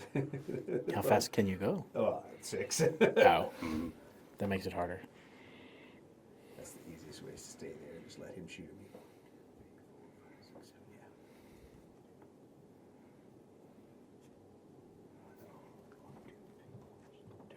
She'll go with 3. See, this is a moment where I've already worked out my maneuver. I know. I was like, dang it, I didn't want to fly in because now I put myself at equal odds with that guy. Okay.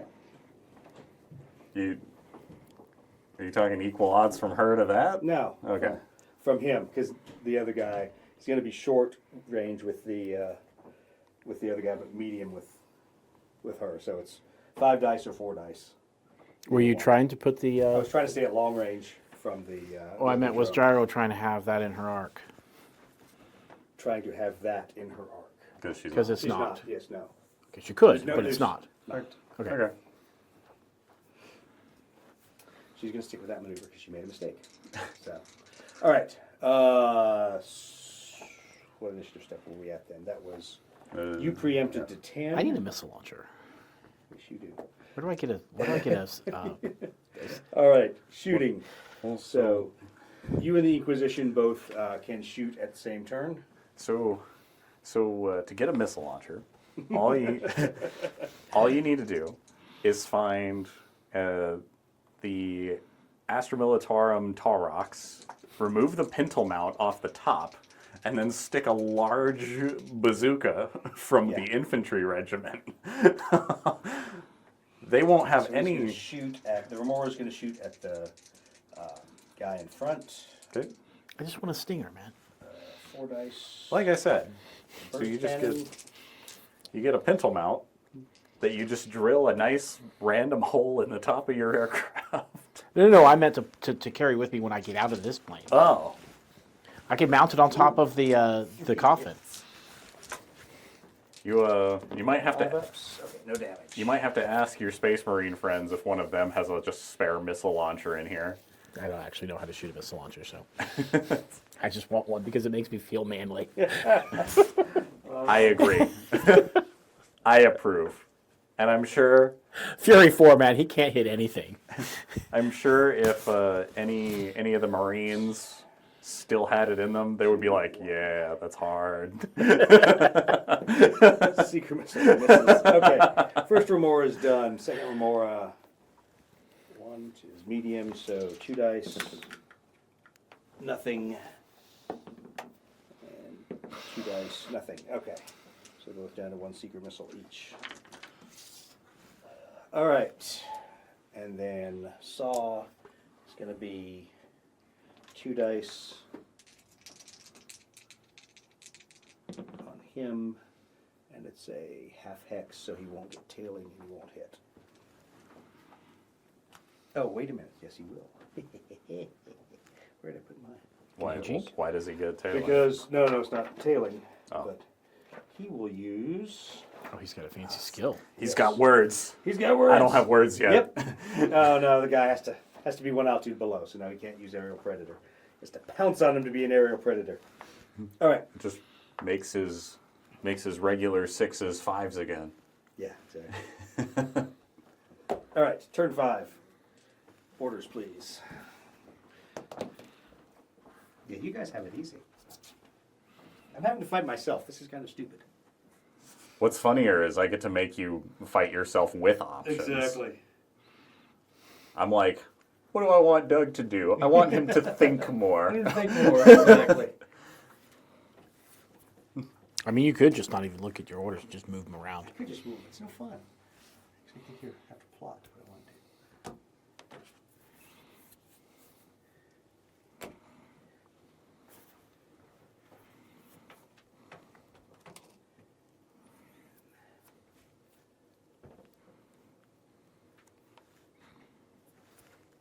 And he's in the half hex, so no tailing shot. Which is really, really disappointing. They should have taken an aircraft that could jink. I should take an aircraft and go speed 7. We'll solve that problem. Okay. What are y'all's initiatives? Connor. 17. Inquisitors at 7.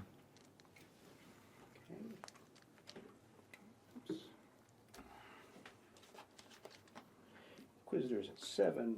Saw is at 11 again. Tau is at 1. Well, that's fine. Cool. All right. I'm going to preempt the Tau. Whoa. I'm Actually, gonna- wait. Can you do that? You have to preempt after their step. So you're going to get to go at step 2. Is that even preempting then? But no, yeah, I'm just saying you can. It's post-empting. You can adjust. It's post-empting, exactly.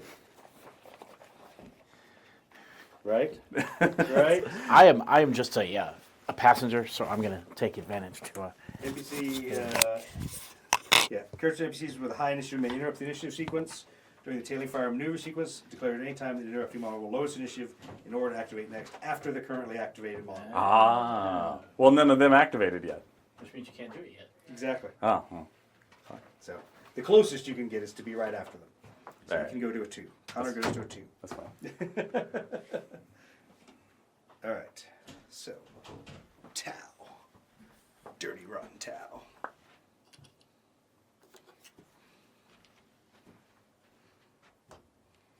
Basically, he moves onto the board.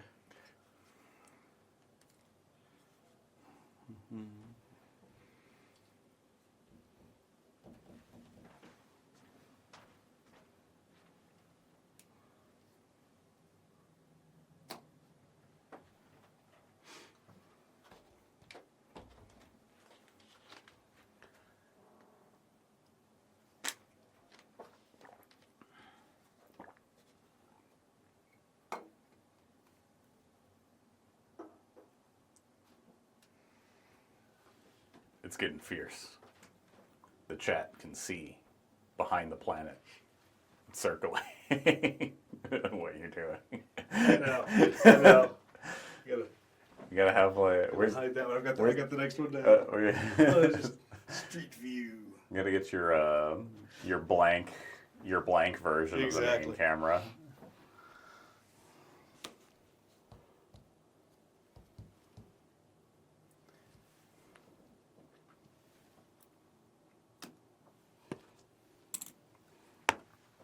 All right, now you may move.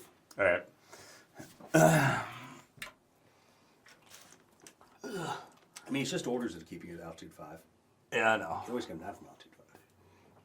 Well, if they were a little lower, if they weren't like at 1, if I might be able to influence them a little bit, then be more tempted. However, I'm gonna scan for some more, and then this guy can change his order. Okay. I succeeded. Okay. This seems to be the only air traffic within any reasonable range Okay. that you can see. All right. Skip that, then go to the Inquisitor.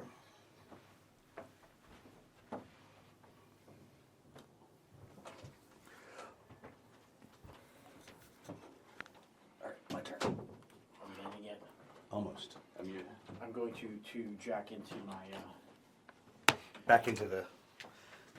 I almost said seat cushion. The stasis cage. So I'm ready to go. All Does right. it have self-propulsion or do I have to push it? You have to push it, but it Okay. obviously hovers on its I own. need to fix that at some point. That way I can just ride around on top of it. I could make Solon push them both. He's a strapping young lad.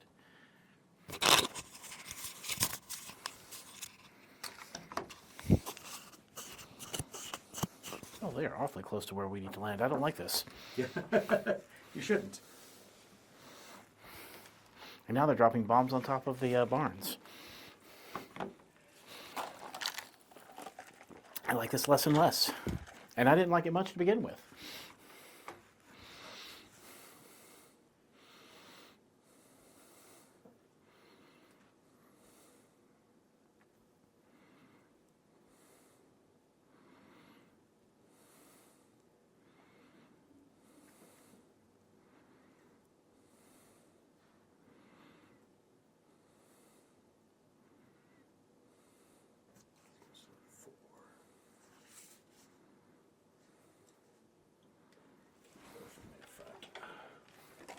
All right.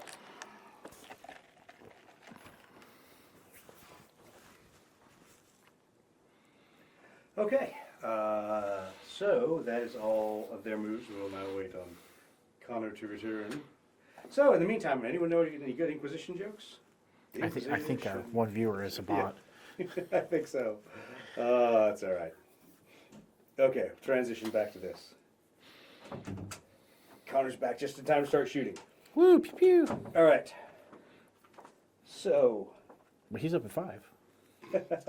I know. I'm not the so one the Shao shooting. start shooting. So the Barracudas has just popped onto the board. All right. So ion cannons, basically at that range, is going to be against gyro. They miss, and the missile pods also miss. What altitude's gyro at? The 2. Sorry, not at gyro. I mean at saw. And the long range. Gyro's at gets a altitude single. blank. Oh, she should be at 2. She should have come up one and lost the speed. Okay, so then one hit. Please place one hit on saw. And let's see if I can do my mad skills. All right, so he invokes evasive maneuver. He invokes evasive maneuvers. There we go. If I had ace, I'd have that test one. by talent -3. His That's talent for the first ones I want to is take. 6, so it's a 3 or less. Nope, he fails.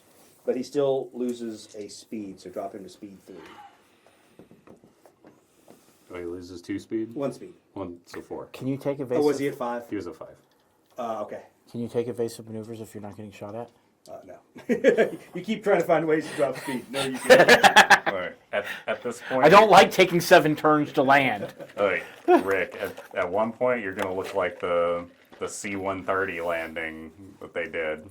Rocket boosters on the front, rocket boosters on the One back. die. 1 die. And 1 die. Okay. Oh, sorry, 2 dice. Still 1 hit. Okay. And no damage. All right. The Remoras. 1, 2, 3, 4, 5. So it's medium. Nope. And it might as well use its last missile for 1 hit. Altitude difference. Yep, thank you. It would have missed because they're at 1.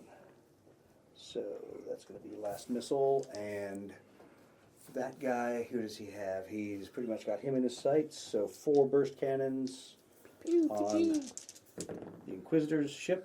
That all miss. And a single secret missile. We might as well shoot it. It's cocked. That was a 5. Okay, there we go. That and 6s. Yes. Okay, 2 points to the Inquisitor. Thank you. And his secret missile is gone. Is the Inquisitor back where we are? Back where you are. Oh yes. Yeah. Yes. You Yes. Your You're plane gets on- hit by a missile. Would you like me to do the repairs, sir? Actually, before you can say anything, the Tech Marine is already up and starting to Patching up do the his plane. patches. Okay. So at the end of the turn, we'll roll for the Tech Marine on that one. Let's see, Connor. Yes. Anything you want to shoot? Huh? No, you're up at altitude 5. You could drop bombs You're right. Okay. if you had any. I flushed the toilet. Yeah, exactly. Hey, that's my signature move. Right about this time, you see point defenses start coming up from those 2, the 2 little missile silo tops there. Closest targets? I'm sorry, Tau. Your Remoras happen to be the closest targets. So a large amount of flak bursts are headed up there. That is not going to do well for. Yeah, that's. Can you take 1 Remora off the board? Either one. And the next die. Okay, only 1. But also not good. So goodbye, both Remoras. So whatever point defenses are defending that place just cleared the Tau for you. Okay. Tech Marine. Who knew we had friendly point defense? I mean, you know. Friendly's all a relative term. Okay, You know- you can pull both points off of the. Oh, both points? Yes. He's fancy. He is fancy. What, He's what, Deathwatch. what kind of equipment is he using? All. Really? How do I get some of it? All weird glowy green stuff that. Well, when you get promoted to engines here, Yeah. and you're no longer an adept. And maybe the panel that he slapped over the hole in the size of the hole says, property of Traven. I mean, if Fedimus is an Engiseer, and if we get him drunk enough, he'll give us almost anything. Yes, but this is Deathwatch, so, yeah. So obviously, might have been some weird Xeno tech, but he welds up the damage on the aircraft pretty quickly. All right. Orders. Oops, sorry, you want me to move? Nope. Too bad.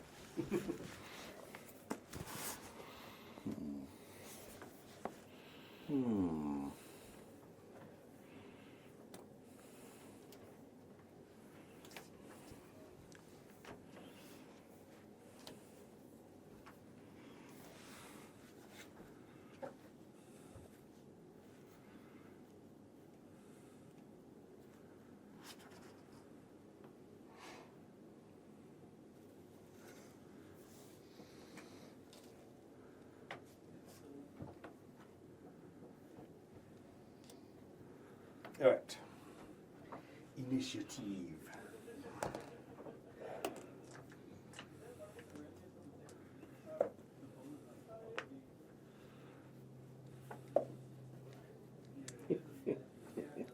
That makes me all warm and fuzzy inside. Inquisitor goes to 10. All right, Inquisitor. 10. Connor. 16. 16. Mm-hmm. Okay. Step 1 is the point defenses, but they're not moving. I just want you to know that point defenses are at step 1. Then gyro and the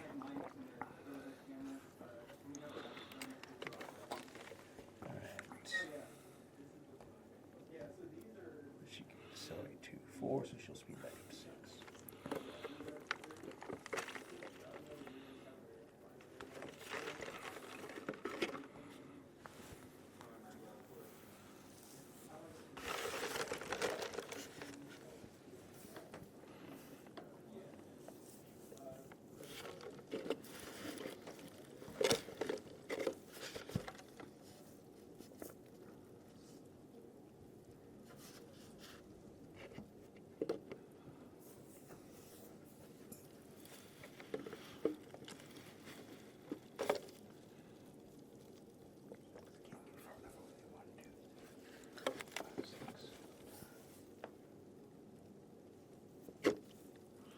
Yeah, there's no way he did that.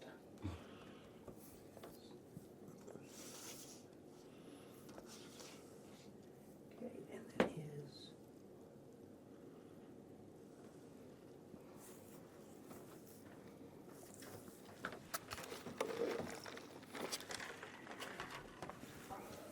What's the altitude on this one, since it's like Should be 2. 2? Okay. Yeah, it was in between. Sorry. Gyro just can't make up her mind.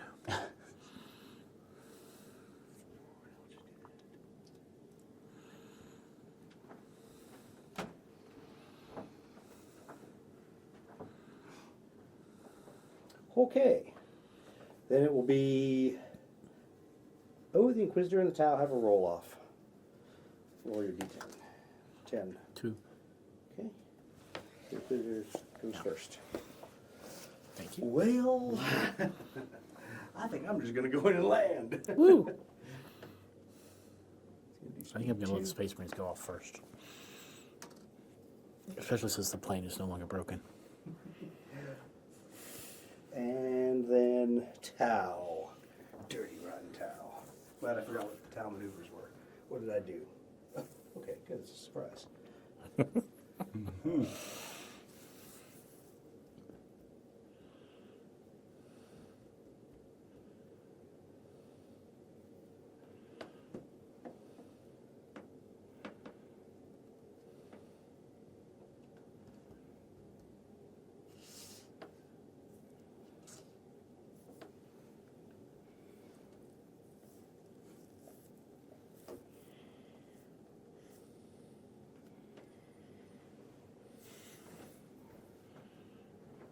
Yes, the Tau is behind that building right now.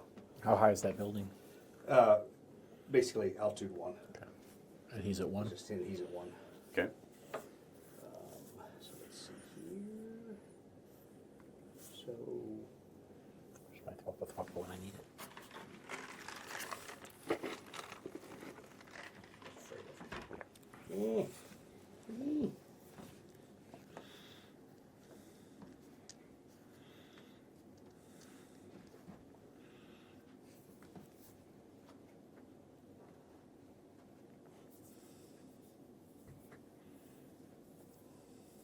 Please, Jared, wait till I'm off the plane before you explode it.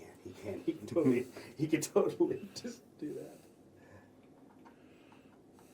Drop to 1, which then speed 6. Gee, I wonder what maneuver he's doing next turn to not hit the building. All right. Me. Hey. It's me in the back. How you liking Altitude 5? Yeah. It's all right. It's the first. It's kind of cool up here. It's the first mission they told me not to do anything crazy. Exactly. I'm just not going to do anything crazy. So I'll just when if the Lord Inquisitor demands, then the Lord Inquisitor demands. I won't say no, but until such time. Please don't blow him up. I'm still on the plane. I'm still on the plane, exactly. 1, 2, 3, 4, 5. I'm gonna do some new spheric disruptions Yes. Thank you. on the Corvus. Okay, so basically trying to protect him from the gun sights, I assume. Yep. Okay. Just That's jamming, the first thing it's going to shoot. jamming as much as possible. It's a lot of dice. Yeah. Nice. It's got to these reroll all the guns? 6s. And that's a lot of hits. Where are these guns? Yeah. Okay, and the 6 has got to be re-rolled. Yep. Nice. Yep. Okay, 1 hit. Nice work. Finally, you used your ability. Put it on the Inquisitor. Where are those guns? They're all coming up from basically the top of those 2 hatches. Okay. There's the equivalent of Hydras. The reason it doesn't show up is because everybody's that away.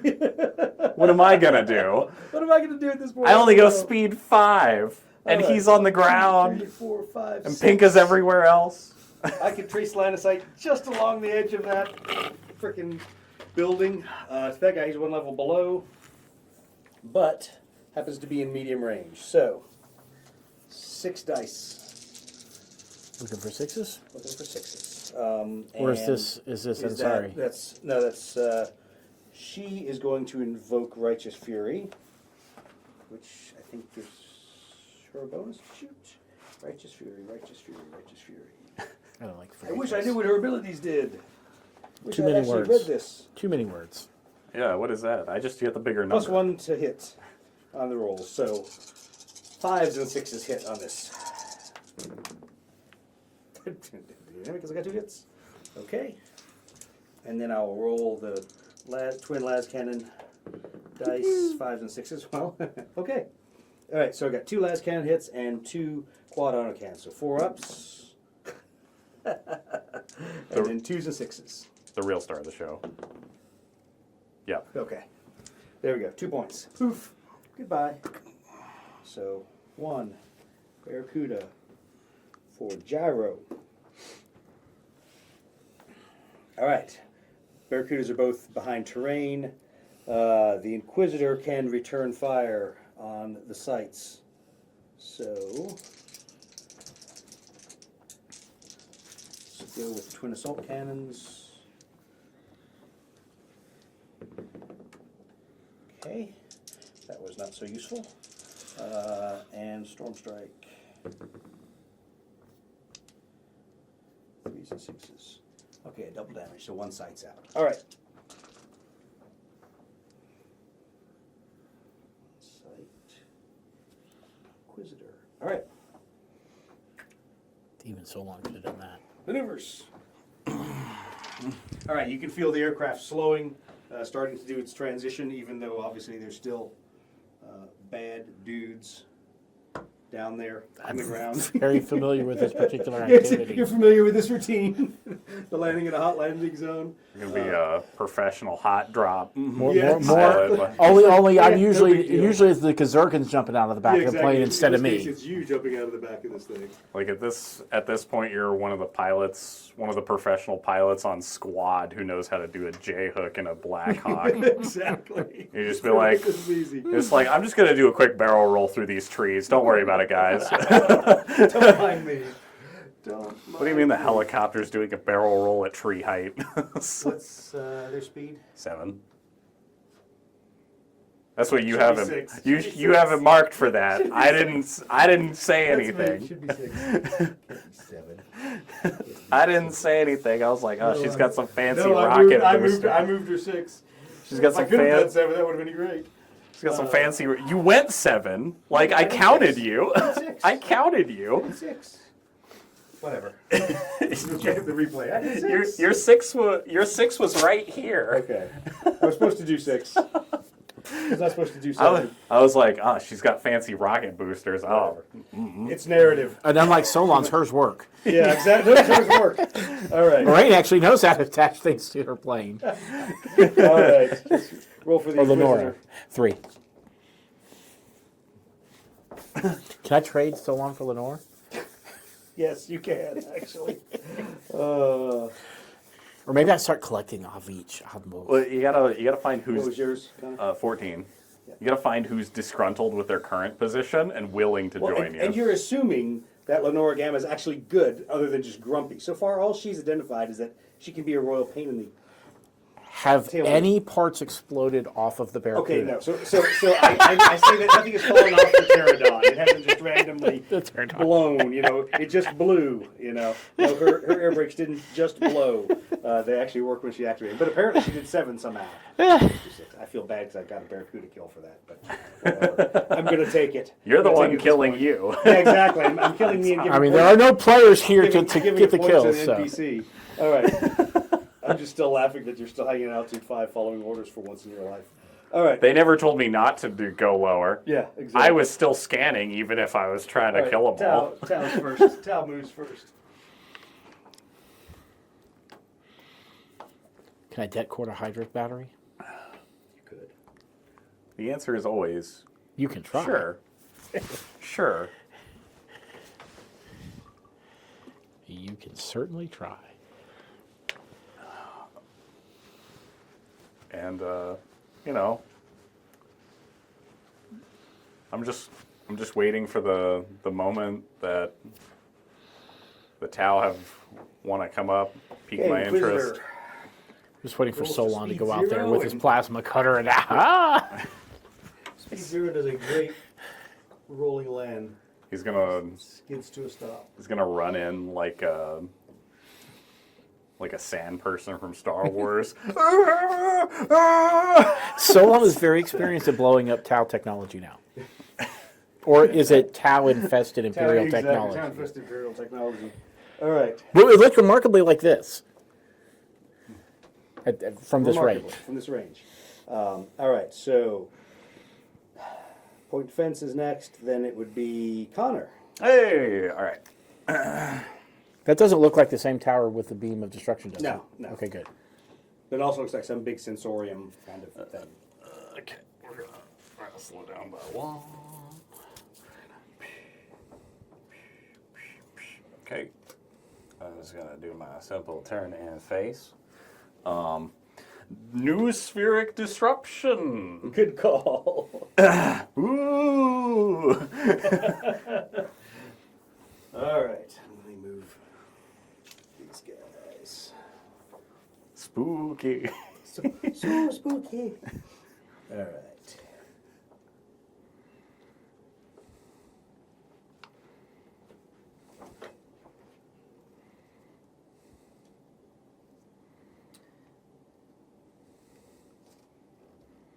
I need Miriam to come back so she can sit right there and then push me down to the nice, cool vent fan. You could just stand at the nice, cool vent fan. You're right, Doug. Doug does have to play 2 games here. I did. You get your stand right there. Yeah. All right. Maybe I could go take that spot because I don't have anything to do. What? No. Me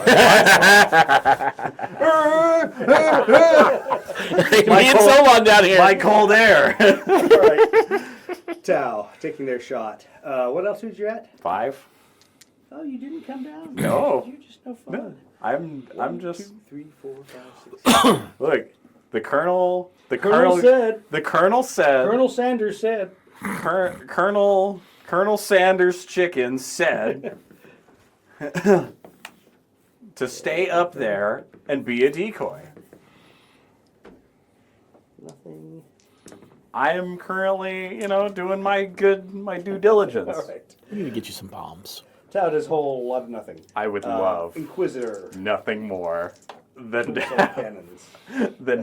way too many weapons strapped to an observational aircraft. Storm strike. We'll get Solon to attach it for you. Units. Like, so, Jeez. Literally nothing out of the Inquisitor. like, it would be hilarious if you just stared at my wing pylons and you just saw more and more weapons attached to them. Okay, totally missed Like, the last sight. like next thing you know, I'm gonna get a vulture cradle. It's gonna look like Anything you want to do, Connor? You've done your news I've already story? just done this. I'm just gonna do a wide sweep again. I'm good. I got it. Nothing. Yep. All right. We I'm could still just watching. eject one of your fuel tanks and turn it into a fuel air bomb by accident. So I like where your head's at. But Sounds like a job for Solon. What if I find a much no one's paying attention to this if it's 6. Oh, that's 2. Okay. Put 1 damage on the Tau, please. All right. Next turn. Is the plane landed? Yes. We'll describe what you're doing here in a second. Standing behind the Space Marines. That's a good call. I'm pushing my grocery cart. I'm here at the store. I'm here to pick out some bran flakes, milk, A little bit of Tau. Yeah. a few bits of whatever they were hiding in here. It's the special sauce they call it. I got to go down to the condiments aisle for that. Pretty much. I'm pretty sure it's that ketchup mayo hybrid that they started selling.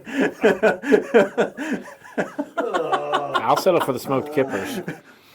There's a reason that you have to put it in a stasis pod. Yeah, exactly. That doesn't belong in station pod. It's ejected into the warp. It's for the Inquisitor sandwich.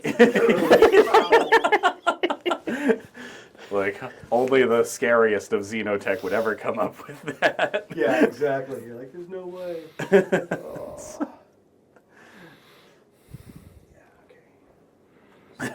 No, what they have down there is really the first iteration of the Impossible Burger. Yeah, exactly. You're never going to touch it, burger. All right. I never want to know what the first Impossible one was to made eat a of. second one burger. Yeah, exactly. Well, there are All two. right, initiatives.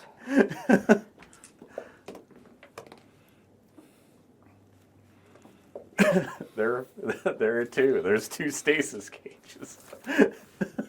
All right. Inquisitor. 8. Connor. 15. Got it. Hey, guess what? The ground sites don't matter because they're destroyed. Tau. Oh, I didn't need to deck core them after all. Excuse me. Cord of exploding. Right. You have to make sure you call it its religious name. K. Holy Hand Grenade of Antioch. 1, 2, 5. Exactly. There you go. Make sure to write down the serial number. 1, 2, 3, 4, 5.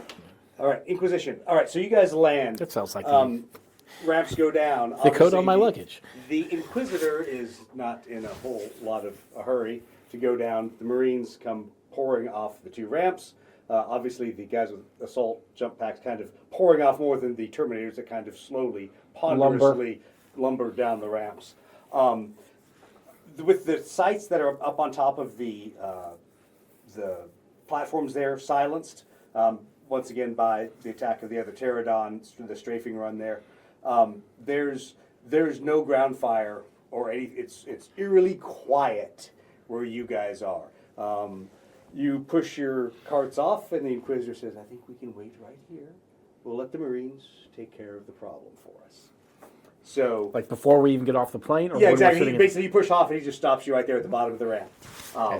But you notice as you get to the bottom of the ramp starts closing behind This you. is why I brought the det cord. Not to get out of the plane, but to get back into the plane. The ramps start closing, and you can hear the engine starting to spool up. It is obvious the pilot is not going to stick around and wait for whatever's about to happen next. You're bold to assume that simple det cord would blow a hole in According to a Space Blackstar. Marine aircraft. All right, so let's go with the the next part of it, which should be the Tau. All right. Oh, sorry, I did their maneuver. Did the not the Tau, the militia maneuver next.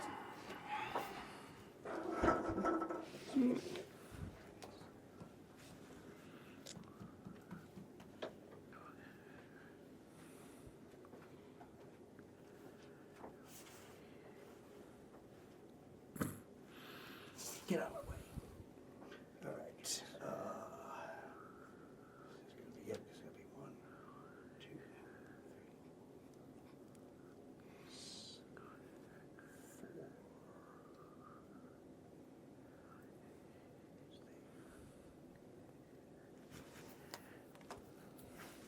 4. All right. Connor, your move. All right. Do you choose to accept it? I stand.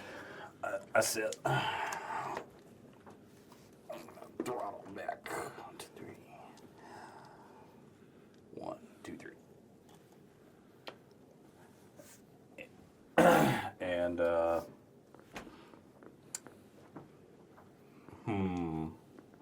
to see who's who here. I'll give some disruption to the damaged one right here. Okay. Yep. It's all And then I just keep scanning the sky. I don't. fine. Oh, you fail? Not that time. Well, guess what? You see nothing. I'm just going to tell you something cool, but guess not. Guess you just have to wait till next turn. I was. Is note-taking guy with us? No, he did not come along on the mission. Did not see him. Or some of the other, there's also a lack of other Inquisitorial. It's literally like you, Solon, and the Inquisitor standing there. I don't like this at all. You're not enjoying this? Okay. So shooting phase. No more ground sights. The Tau. The Tau should have climbed up even further, but they were stupid, so they stayed at 3, so they can't shoot anybody. All right. Then the Inquisitors on the ground. So we'll deal with that later. So I've got Waddle away. should be Waddle. 2s. So they need 5s because they did not climb up. Or 6s, I mean. Medium. 1, 2, 3, 4. Yeah. Need 6s. Which we got 2 of. 2 and 3. A whole lot of nothing there, okay? And las cannons. Nope. And then that would be long range and out of arc for the other one. All right. At this point, the Tau, realizing it's not going to get any better, continues its climb, engages its rocket boosters, and is going to disengage next turn via the top of the area. Right past you. What do you mean I can't get one shot at it? Come on! All right, take it. Use your turrets. Come on! Use your turrets. Assumed that you would move close to it in close range. Oh, yes. That's what I said. Assumed you'd move. Hold on, but put those dice out there so everybody can see. Yes, it was a 1, a 1, and a 2. The problem is it wasn't an orc turret. Exactly. What about No. no? You What had about your the chance. missiles though? No. They're on He's there gone. though. He's gone. He disengages. Okay. So, the Corvus Black Star takes off and starts orbiting. Oh, I don't like this at all. Yeah, exactly. Starts orbiting the facility, basically at low altitude, looking for anything else to stick its nose up. Now I'm glad I'm next to the Inquisitor because they're coming back for him. I need Right. one more kill. You need one more kill to get an ace. I need one more kill. Apparently, the dice gods abandon you, so no. All right. So, let's see here. Waited all this time. Yeah, exactly. You're like, but this is just not fair. All right. So, Space Marines go charging up. The guys with the jump packs all pop forward ahead, chuck some melta-bombs on top of the closest of the platforms, detonates. Upper half of the platform collapses. They chuck a couple more fairly large, strange-looking grenades in there. You hear those things detonate and kind of some kind of gas gets dispersed. And then about 10 seconds later, they hop into the hole as the Terminators just lumber their way up there to kind of provide a covering fire location. Yeah, I'm just gonna stand over here next to the Inquisitor. Perfect. You see the Inquisitor takes from his underneath his chameleon cloak a very ancient-looking pocket watch, pocket chronometer, and winds it, puts it back in his pocket. Just stands there looking. Not talking, not just kind of looking around, as if he were on a holiday somewhere, taking in the sights. Are the Space Marines talking to each other on comms? They are. Theirs, all of a sudden, you realize is encrypted.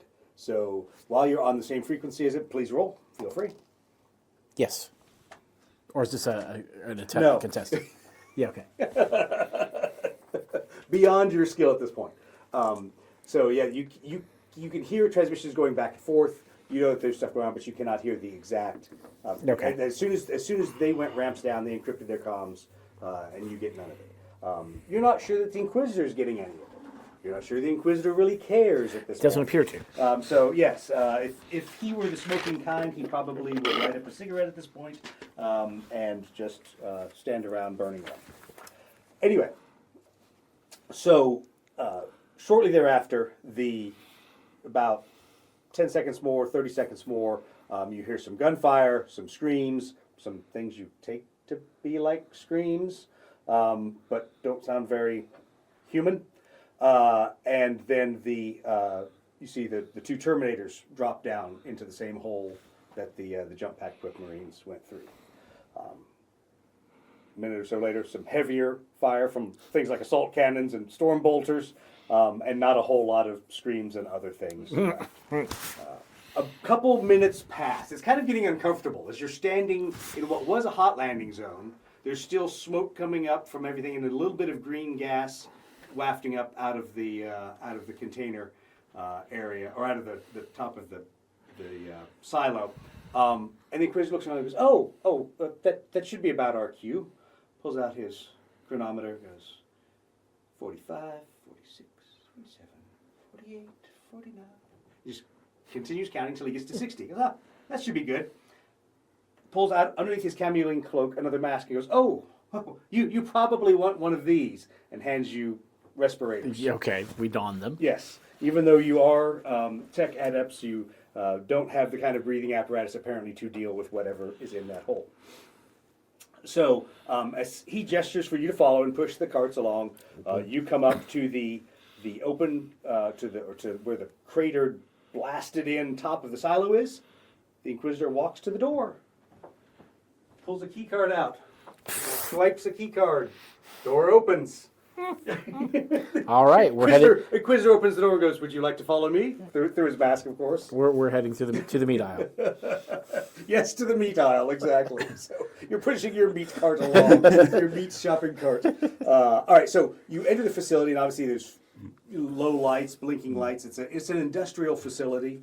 You can tell it's some kind of mining facility. It's not a weapons facility. So Does it appear to be Tau in nature, or no? It appears to be Imperial. It appears to be or local Taxila? You really can't tell between Taxila and But local. human. It's human.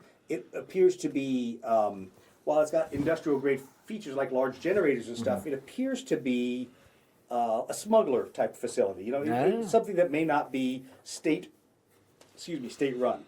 So you follow the Inquisitor down a series of spiraling stairs, past the green gas wafting out of the top of the tunnel, down to basically the lowest level of this pit.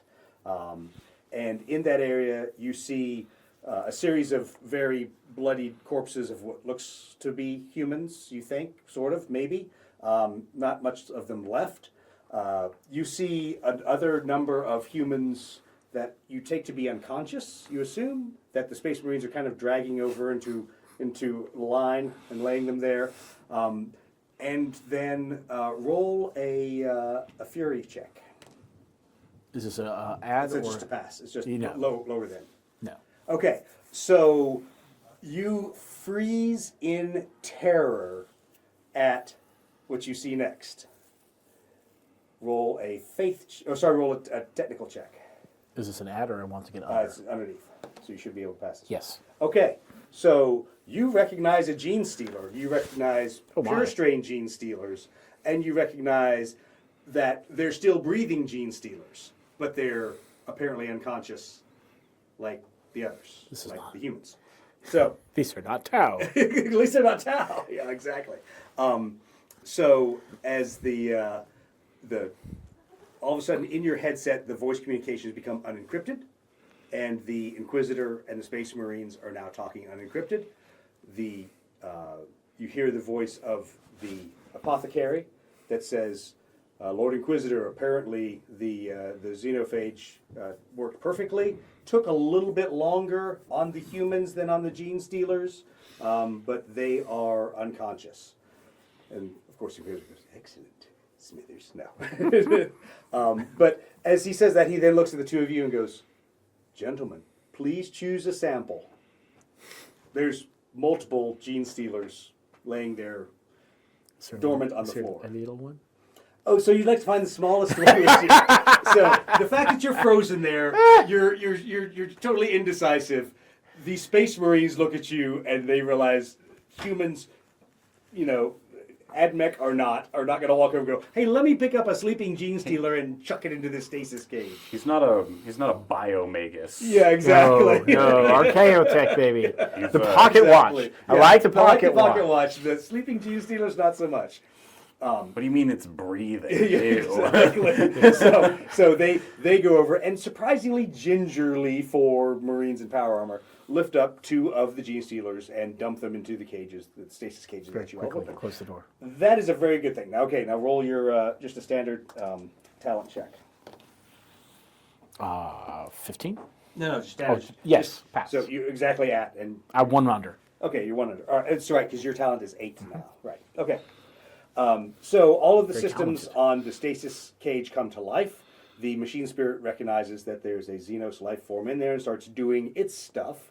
But it is relying on you to basically keep the systems balanced. So Yeah, okay. as it's manipulating the stasis field, it relies on you to just kind of do, let's call it odd jobs technical maintenance with the rest of the cage. All right, so pretty quickly, the Space Marines, everybody look around, decide that they've got what they need. The Inquisitor says, "Gentlemen, are you ready to leave?" I assume we can do that while we Yes, can you walk, talk, and chew make bubble a, gum. make a fury check, though, once more. No. You are frozen in place. You are scared. You're like, they just dumped a gene stealer in this cage. In my shopping cart. Yeah, in my shopping cart. I didn't order a gene stealer. There was no gene stealer on my shopping list. No. So this is what Bad. the Impossible Burger looks like. Bad. Exactly. This is where Impossible Burgers come from. They come from gene stealers. So literally, the Space Marines kind of have to push you and get you started, and then you snap out of it and Yeah. you realize, hey, it's a stasis cage. As long as I'm running the stasis cage, things should be good. As long as you're running the stasis cage. Solon's got the other one. Yep. Solon's got the other one. Let's talk about that other one. Okay. That's the second roll I've had to make for it. All right. So as you guys start pushing everything back up and out of there, you're not necessarily paying great attention to what's going on, but you notice that the Gene stealer. exactly, you're pushing a gene stealer in a station in a grocery cart. Why is there a Tyranid here? You notice that as everybody goes up the last part of the ramp, the last guy out is the Imperial Fist in Terminator armor, turns around, takes a melta bomb, chucks it right down there with the rest of the sleeping hybrids, humans, gene stealers, and whatever. And that detonates at the lowest level as you guys go out the door, and it obviously blows out the top of the roof. Where there's one, there's 10,000. Exactly. Where there's one, there's the real 10,000. question is, where's the rest of them? But while you're thinking that, make another talent check. All these squares make a circle. Ooh, failed by one. All these squares make a circle. Okay, so you kind of bump as you're going out the door there, and the stasis field starts lowering, and so you get a little bit panicked, but you realize that for now, Gene Stealer's still unconscious in there. You need to basically Fix the shield. fix everything and get this back on board. As this is happening, the Corvus is coming back around to land. Roll for your talent check for radar scans. Good. Okay. There is nothing on the radar at this point. Yep. I'm just holding that position and letting The two escorts pterodons know. are orbiting overhead, and basically you're watching as the Corvus Black Star starts shooting its approach to come back in and land. As you're standing there, Inquisitor Fortnum looks over and goes, "You might want to tighten up the stasis field on yours." Roll. Tweaky. Yeah. Okay, so you rapidly recalibrate as you see the Gene Stealer start to shift a little bit in there. This is why I have Deathwatch. I can blow him up if I need to. You don't want to stick your hand in a stasis field while it's on. Oh, no, I'm just going to blow up the whole thing. Oh, okay. Because blowing up a stasis field, that's like opening a vortex grenade in the middle of a ship. That's all right. Don't worry about it. We'll worry about that later. As it starts to shoot the approach, the Inquisitor looks over at both of you and goes, "I don't think I have to remind you that none of this happened, do I?" Nothing happened. Where there's one, there's 10,000. There's none. There's none. Where there's none, there's none. Exactly. And he also looks at you and goes, "I should just shoot you now. All these squares make a circle. Exactly. All these squares make a circle. I should save myself the problems and shoot you now. But the last thing I want to do is have to fight Gene Stealers inside my Corvus Black Star." Which means he's going to shoot me later. Exactly. So Corvus Black Star lands. Ramps come down. The Marines are all kind of waiting on you guys. Make another Fury check. Fury? You make a Fury, not a technical. Oh, no. Fail. Totally. Bad fail. Once again, you're frozen. So long, do. Yeah, so I don't care. He just dumb to know. He just pushed it up. He's like, "Wow, we got something that looks really cool with claws. I wonder if I could have a pet one of those." Yeah, so he just is pushing up the ramp. The I'm Marines standing have at the to bottom. kind of get behind you as you're staring at a Gene Stealer, kind of push you up the ramp a little bit. But you go up the ramp and you sit the stasis cage back into the center, plug the coffin in, and make sure it's now on ship's power. So make one last. Yes. Okay, and Solon made his as well. All right, so you guys keep the stasis field on. Now you're just kind of in a maintenance mode because the aircraft can also intercede with some of that. So everybody wraps up, launches out of there. No more Tau seem to aggress you. Go ahead. While they're in there doing that, I think the last thing that I'm doing is trying to follow the ion trail of where the Tau flew off to when he boosted off. He actually went up into orbit, which is kind of strange because by this point there should be a lot of Imperial ships in orbit. So. Oh, did he follow a polar orbit or Yes. something? He Okay. basically went up high polar or high over the pole, and then you lost sense of track on it. Okay. But that also fits with some of the background information that there's something concerning about the polar points on this planet that somebody keeps using them for ill. Giant flowers. Giant flowers.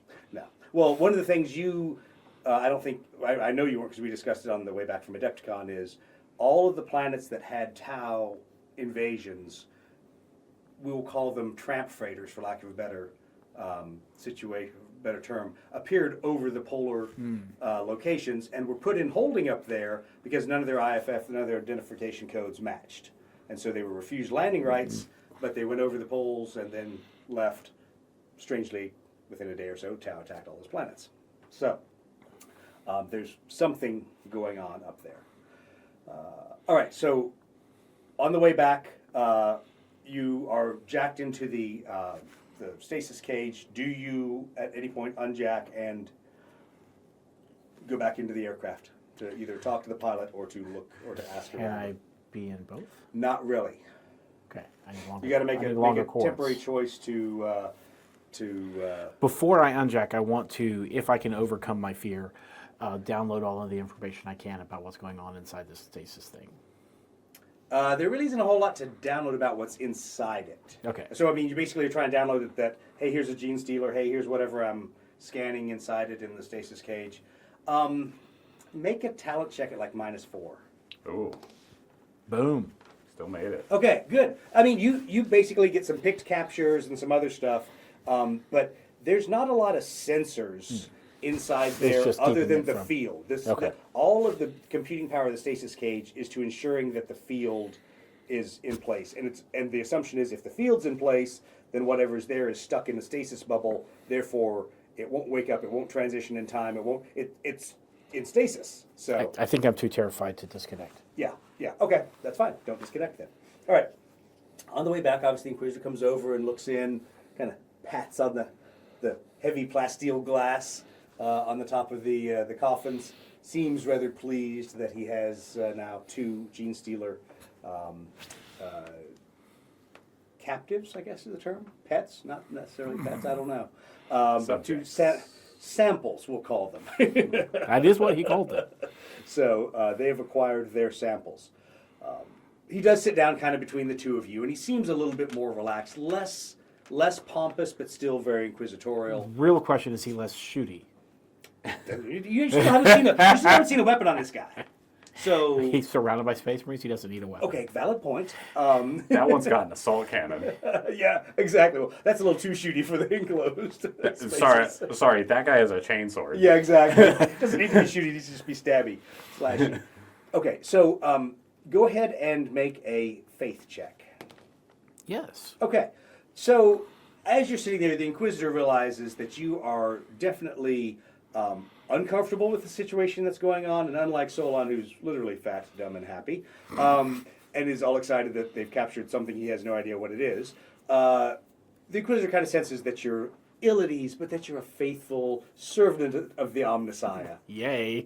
So he leans over, puts his arm out from his chameleon cloak, don't like this at puts all. it around you, and he goes, "Don't worry, Tech Adept. You will be relieved of this burden of these 2 samples when we land. This will no longer be your problem.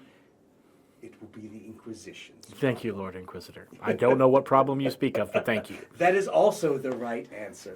Please remember that. However, I have to say I am impressed with the efficiency with which you loaded the samples. And should you ever wish to serve the Inquisition further, know that there are always opportunities in the Ordo Xenos, even for the faithful of Mars, to fight the Xenos." Thank you, Lord Inquisitor. I will keep that in mind. All right. So you proceed back. They do have the cool technology. They do have the cool stuff. So aircraft lands, ramps drop, nobody gets off, and everybody kind of looks at you and Solon, like it's the uncomfortable cue for you all to Unjack. Yeah, exactly. Walk away slowly. And you see basically the Whistle as soon as past the you- graveyard. yeah, exactly. As you unjack the Space Marine goes over there, jacks into one of them, works on it, jacks into the other one, and then basically you can tell he takes charge of all the systems. I love the thought that like they're you guys just watching. And it's like, all right, it's time to go, I guess. And the Tech Marine just like, oh, We're done with you now. We have it from here. doesn't even talk to you. Just Exactly. We're done. Be gone. Literally, as soon as you get about 15 feet away from the aircraft, ramps up, takes off vertically, and leaves the airfield. So all of a sudden, cricket, cricket, cricket, cricket, because he hasn't even come back to land yet. It's real quiet. Gyro and her flight come into the pattern, roll in and land. So you see their fitters are starting to come out. You see, obviously,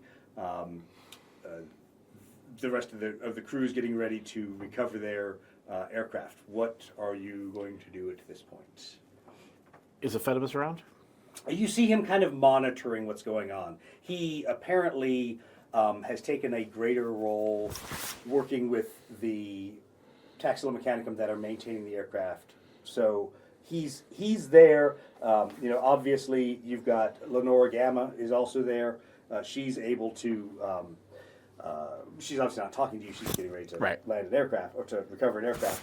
But there's people you recognize that are getting ready to recover the 2 fighters. He's going to go join Ephedemus wherever he's standing about, and if he's not clearly busy recovering something, doing something for the fighters, he's going to strike up a conversation about when the Inquisitor got here and when he might be leaving?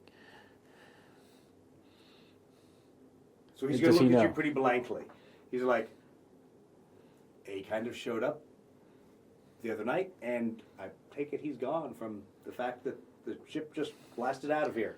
Yeah, but do we know? So what do they call their starships? The ones- Corvus Black Star. No. Is that warp capable? Oh, no, it's not. No, it's not. What would the warp It capable would ship? be any one of their standard Inquisitorial It's just a void ship. barges. Okay. Do we know anything about the Inquisitorial void ship? And Nope. Yeah. We're just text down here. We don't have any of those, transorbital sensor feeds or anything like that. He goes, I just launch and recover airplanes here and repair them when I'm given a chance. Fitimus was down at the other side, or is he? Correct. I've He only known was him here. he was also at the previously with you starship guys at down Starport? down at Tyrus. So he was there and he's here now. At this point, both Saw and Gyro have taxied off the runway. Saw's aircraft obviously smoking a little bit, not too much. Both aircraft come off the runway, wings fold back, and the aircraft taxi back in to be parked. You see with both Taxila Mechanicum tech individuals, tech adepts going over there to recover the aircraft and to park them. I'm gonna go stash my gear in my plane. Okay. So Okay. Gorge of explosives. Solon's kind of standing around like, wow, this was all really cool. What's going on? I'm going to watch these airplanes land. So you're going to leave Solon by himself out there? no, I'm gonna make him finish fixing the plane. Oh, okay. So you literally have to kind of drag him by the mechadendrite. Task oriented. Exactly. One task done, next task And all he says due. is like, those airplanes are they're amazing. Why do their wings fold? Why would you do such a thing? That's so complex, but so cool. Well, when you finish fixing the plane, why don't you go talk to Lenore about it? Oh, that's a great idea. Yeah, she's a little prickly, but yeah, I think I could talk to her about that. It's a terrible curse you've inflicted upon her. I didn't realize you hated Well, I'm hoping she'll tell him something to get him to go away. Exactly. Well, she wouldn't tell me. I think it probably would be go away. Worth a I'm shot. not sure she has the social awareness to be nice to him. Anyway, so as the aircraft taxi back in, you see them go through all the litanies of post-flight, shut the airplanes down. They start doing repairs on Saw's airplane. As soon as it gets into the line there, they start working on it. You do notice, strangely, the Taxila Mechanicum appear much more ritual-based all of a sudden than you've seen them previously. So previously, when they would do their mechanical work, they would do their work. And there were incantations, there were things. It was not Martian. All of a sudden today, it's like Martian without the robes. And you're like looking around, you're like, when are they breaking the candles out and where's the incense? So it's a little jarring to you because you and Solon both had kind of thought, oh, that's interesting. You go through the same rites, but you do them differently. You engage the machine spirits differently than we do. Now they're doing things like Martian without the robes is the best way I can say it. So something has changed overnight with that crowd. Canopies pop up. Saw and Gyro get out. They obviously are talking. Gyro, you can tell, is making fun of Saw for getting shot, and he is then making fun of her for going in and strafing at the towers instead of shooting down the other Barracuda that got away. So they're headed off on their way to go do their debriefing. You guys come in and land. Strangely, there's nobody that really wants to talk to you. The Inquisitor's gone. The Colonel would kind of prefer that nobody even talked about this and that this didn't happen. So you guys land and your fitters come out and airplane shuts down and your techs start to work on it. Kind of cricket, hello, what about us? No, we never have that discussion. My crew knows if we're not being yelled at, then we're not going to talk about it. And if we're not going to talk about it, then we do three things: do our own prayers, follow up with a hard drink, Yeah. I was about to say, one of these three better be drink. and three is sleep. Yeah. All right. And so we do them in that order. I'm assuming you eventually head over to the officers' club. Yes. At the Number end of the year. 2. Yeah, exactly. All right, and I'm assuming eventually you make your way Yeah, over. I would like to check on the orbital flight records if I have access to them. You don't. Yeah, okay. Yeah, so Hello. yeah, there might be someone that might be able to do that. Where's my sonar buoy? Yeah, exactly. I'm sensing a little inter-party tension here. All right, so Where is it? this is where we're going to call it. But basically, everybody goes to go drink beers after a flight that didn't happen for a mission that never occurred with people that do not exist. However, strangely, as all of you are going through your stuff the next day, you notice as you open one of your toolkits, there's an Imperial Inquisitorial sigil inside there, just almost like a miniature coin, just sitting in there. Is this like an Inquisitorial thank you, or is this a bug? It's sitting there. You find each of you open your duty lockers, and there's one sitting in there as well. I look over. I look over to my crew. I look over to my crew. I was like, well, I either was blessed or screwed here. So good luck. Does Solon have one? Yes, Solon has one as well. And for all you know, you assume that the militia retrieved one as well. So from that, several days pass. I'm going to keep it in a Faraday cage. Yeah, that's probably a good answer. So figure out where you're going to put these things. But several days pass, and you find out as you're going through the rest of your debriefs, planning for the next missions and things like that, you all happen to take a look just kind of at your logbooks, and you're closing out some of your flight information, and you notice that now in your logbook on that mission's date, Redacted. it has a mission redacted and an inquisitorial symbol on it. So it is obvious you've flown a mission for the Inquisition, but at least in the records that you can view, there is no record of what that mission was. They never told me while I was down there. I was just flying up. They're just flying around. Don't mind me. I'm just getting wax. I'm just making sure that they Down here jamming. No, that's true. By the time we came out, they were already in the stasis field. Yeah, he never saw anything. Yeah. Just Yeah, they were. a bunch of dudes pushing Like- some grocery carts. They landed first. 2, by the time I landed, the Inquisitor was gone. Yeah, I got don't know, nothing. man. I got nothing. All right. I'm not talking about anything until they're out of system. With that, You'll never know. This is a 2 experience point mission. Yay! Because it's considered high value as an inquisitorial mission. How Can I borrow a pen? about a pencil? I like a pencil better. A stupid 0.5 lead pencil that always breaks. Oh, I use 09s for that reason. I got 0.5s when I was in Malaysia this last time, and I've regretted it because they're great pencils, but they break. 05, 09s is where it's at. You can See. push as hard as you want. See, I'm because I draw, I use an 05. I've gotten really good at not breaking mine. Is that the Pentel twist? Not only do I break these, but my notebook is full of Skillcraft. holes where I push through. Yeah. All right. With that, we're done with this episode. Thanks for watching. We will have another Taxila Coil episode next week, and hopefully we will get back to killing even more Tau and fewer Inquisitors, hopefully. I would not have minded killing some Inquisitors. But That may yet happen. We're just going to put By it in the accident. tank, and we're just going to assume it all goes to plan. Yeah, exactly. What's wrong? It's Everything like, was Dad, I could go get my gun right now. We could shoot them. No, we're not going to shoot them. All right. Thanks for watching. We'll see you all next week.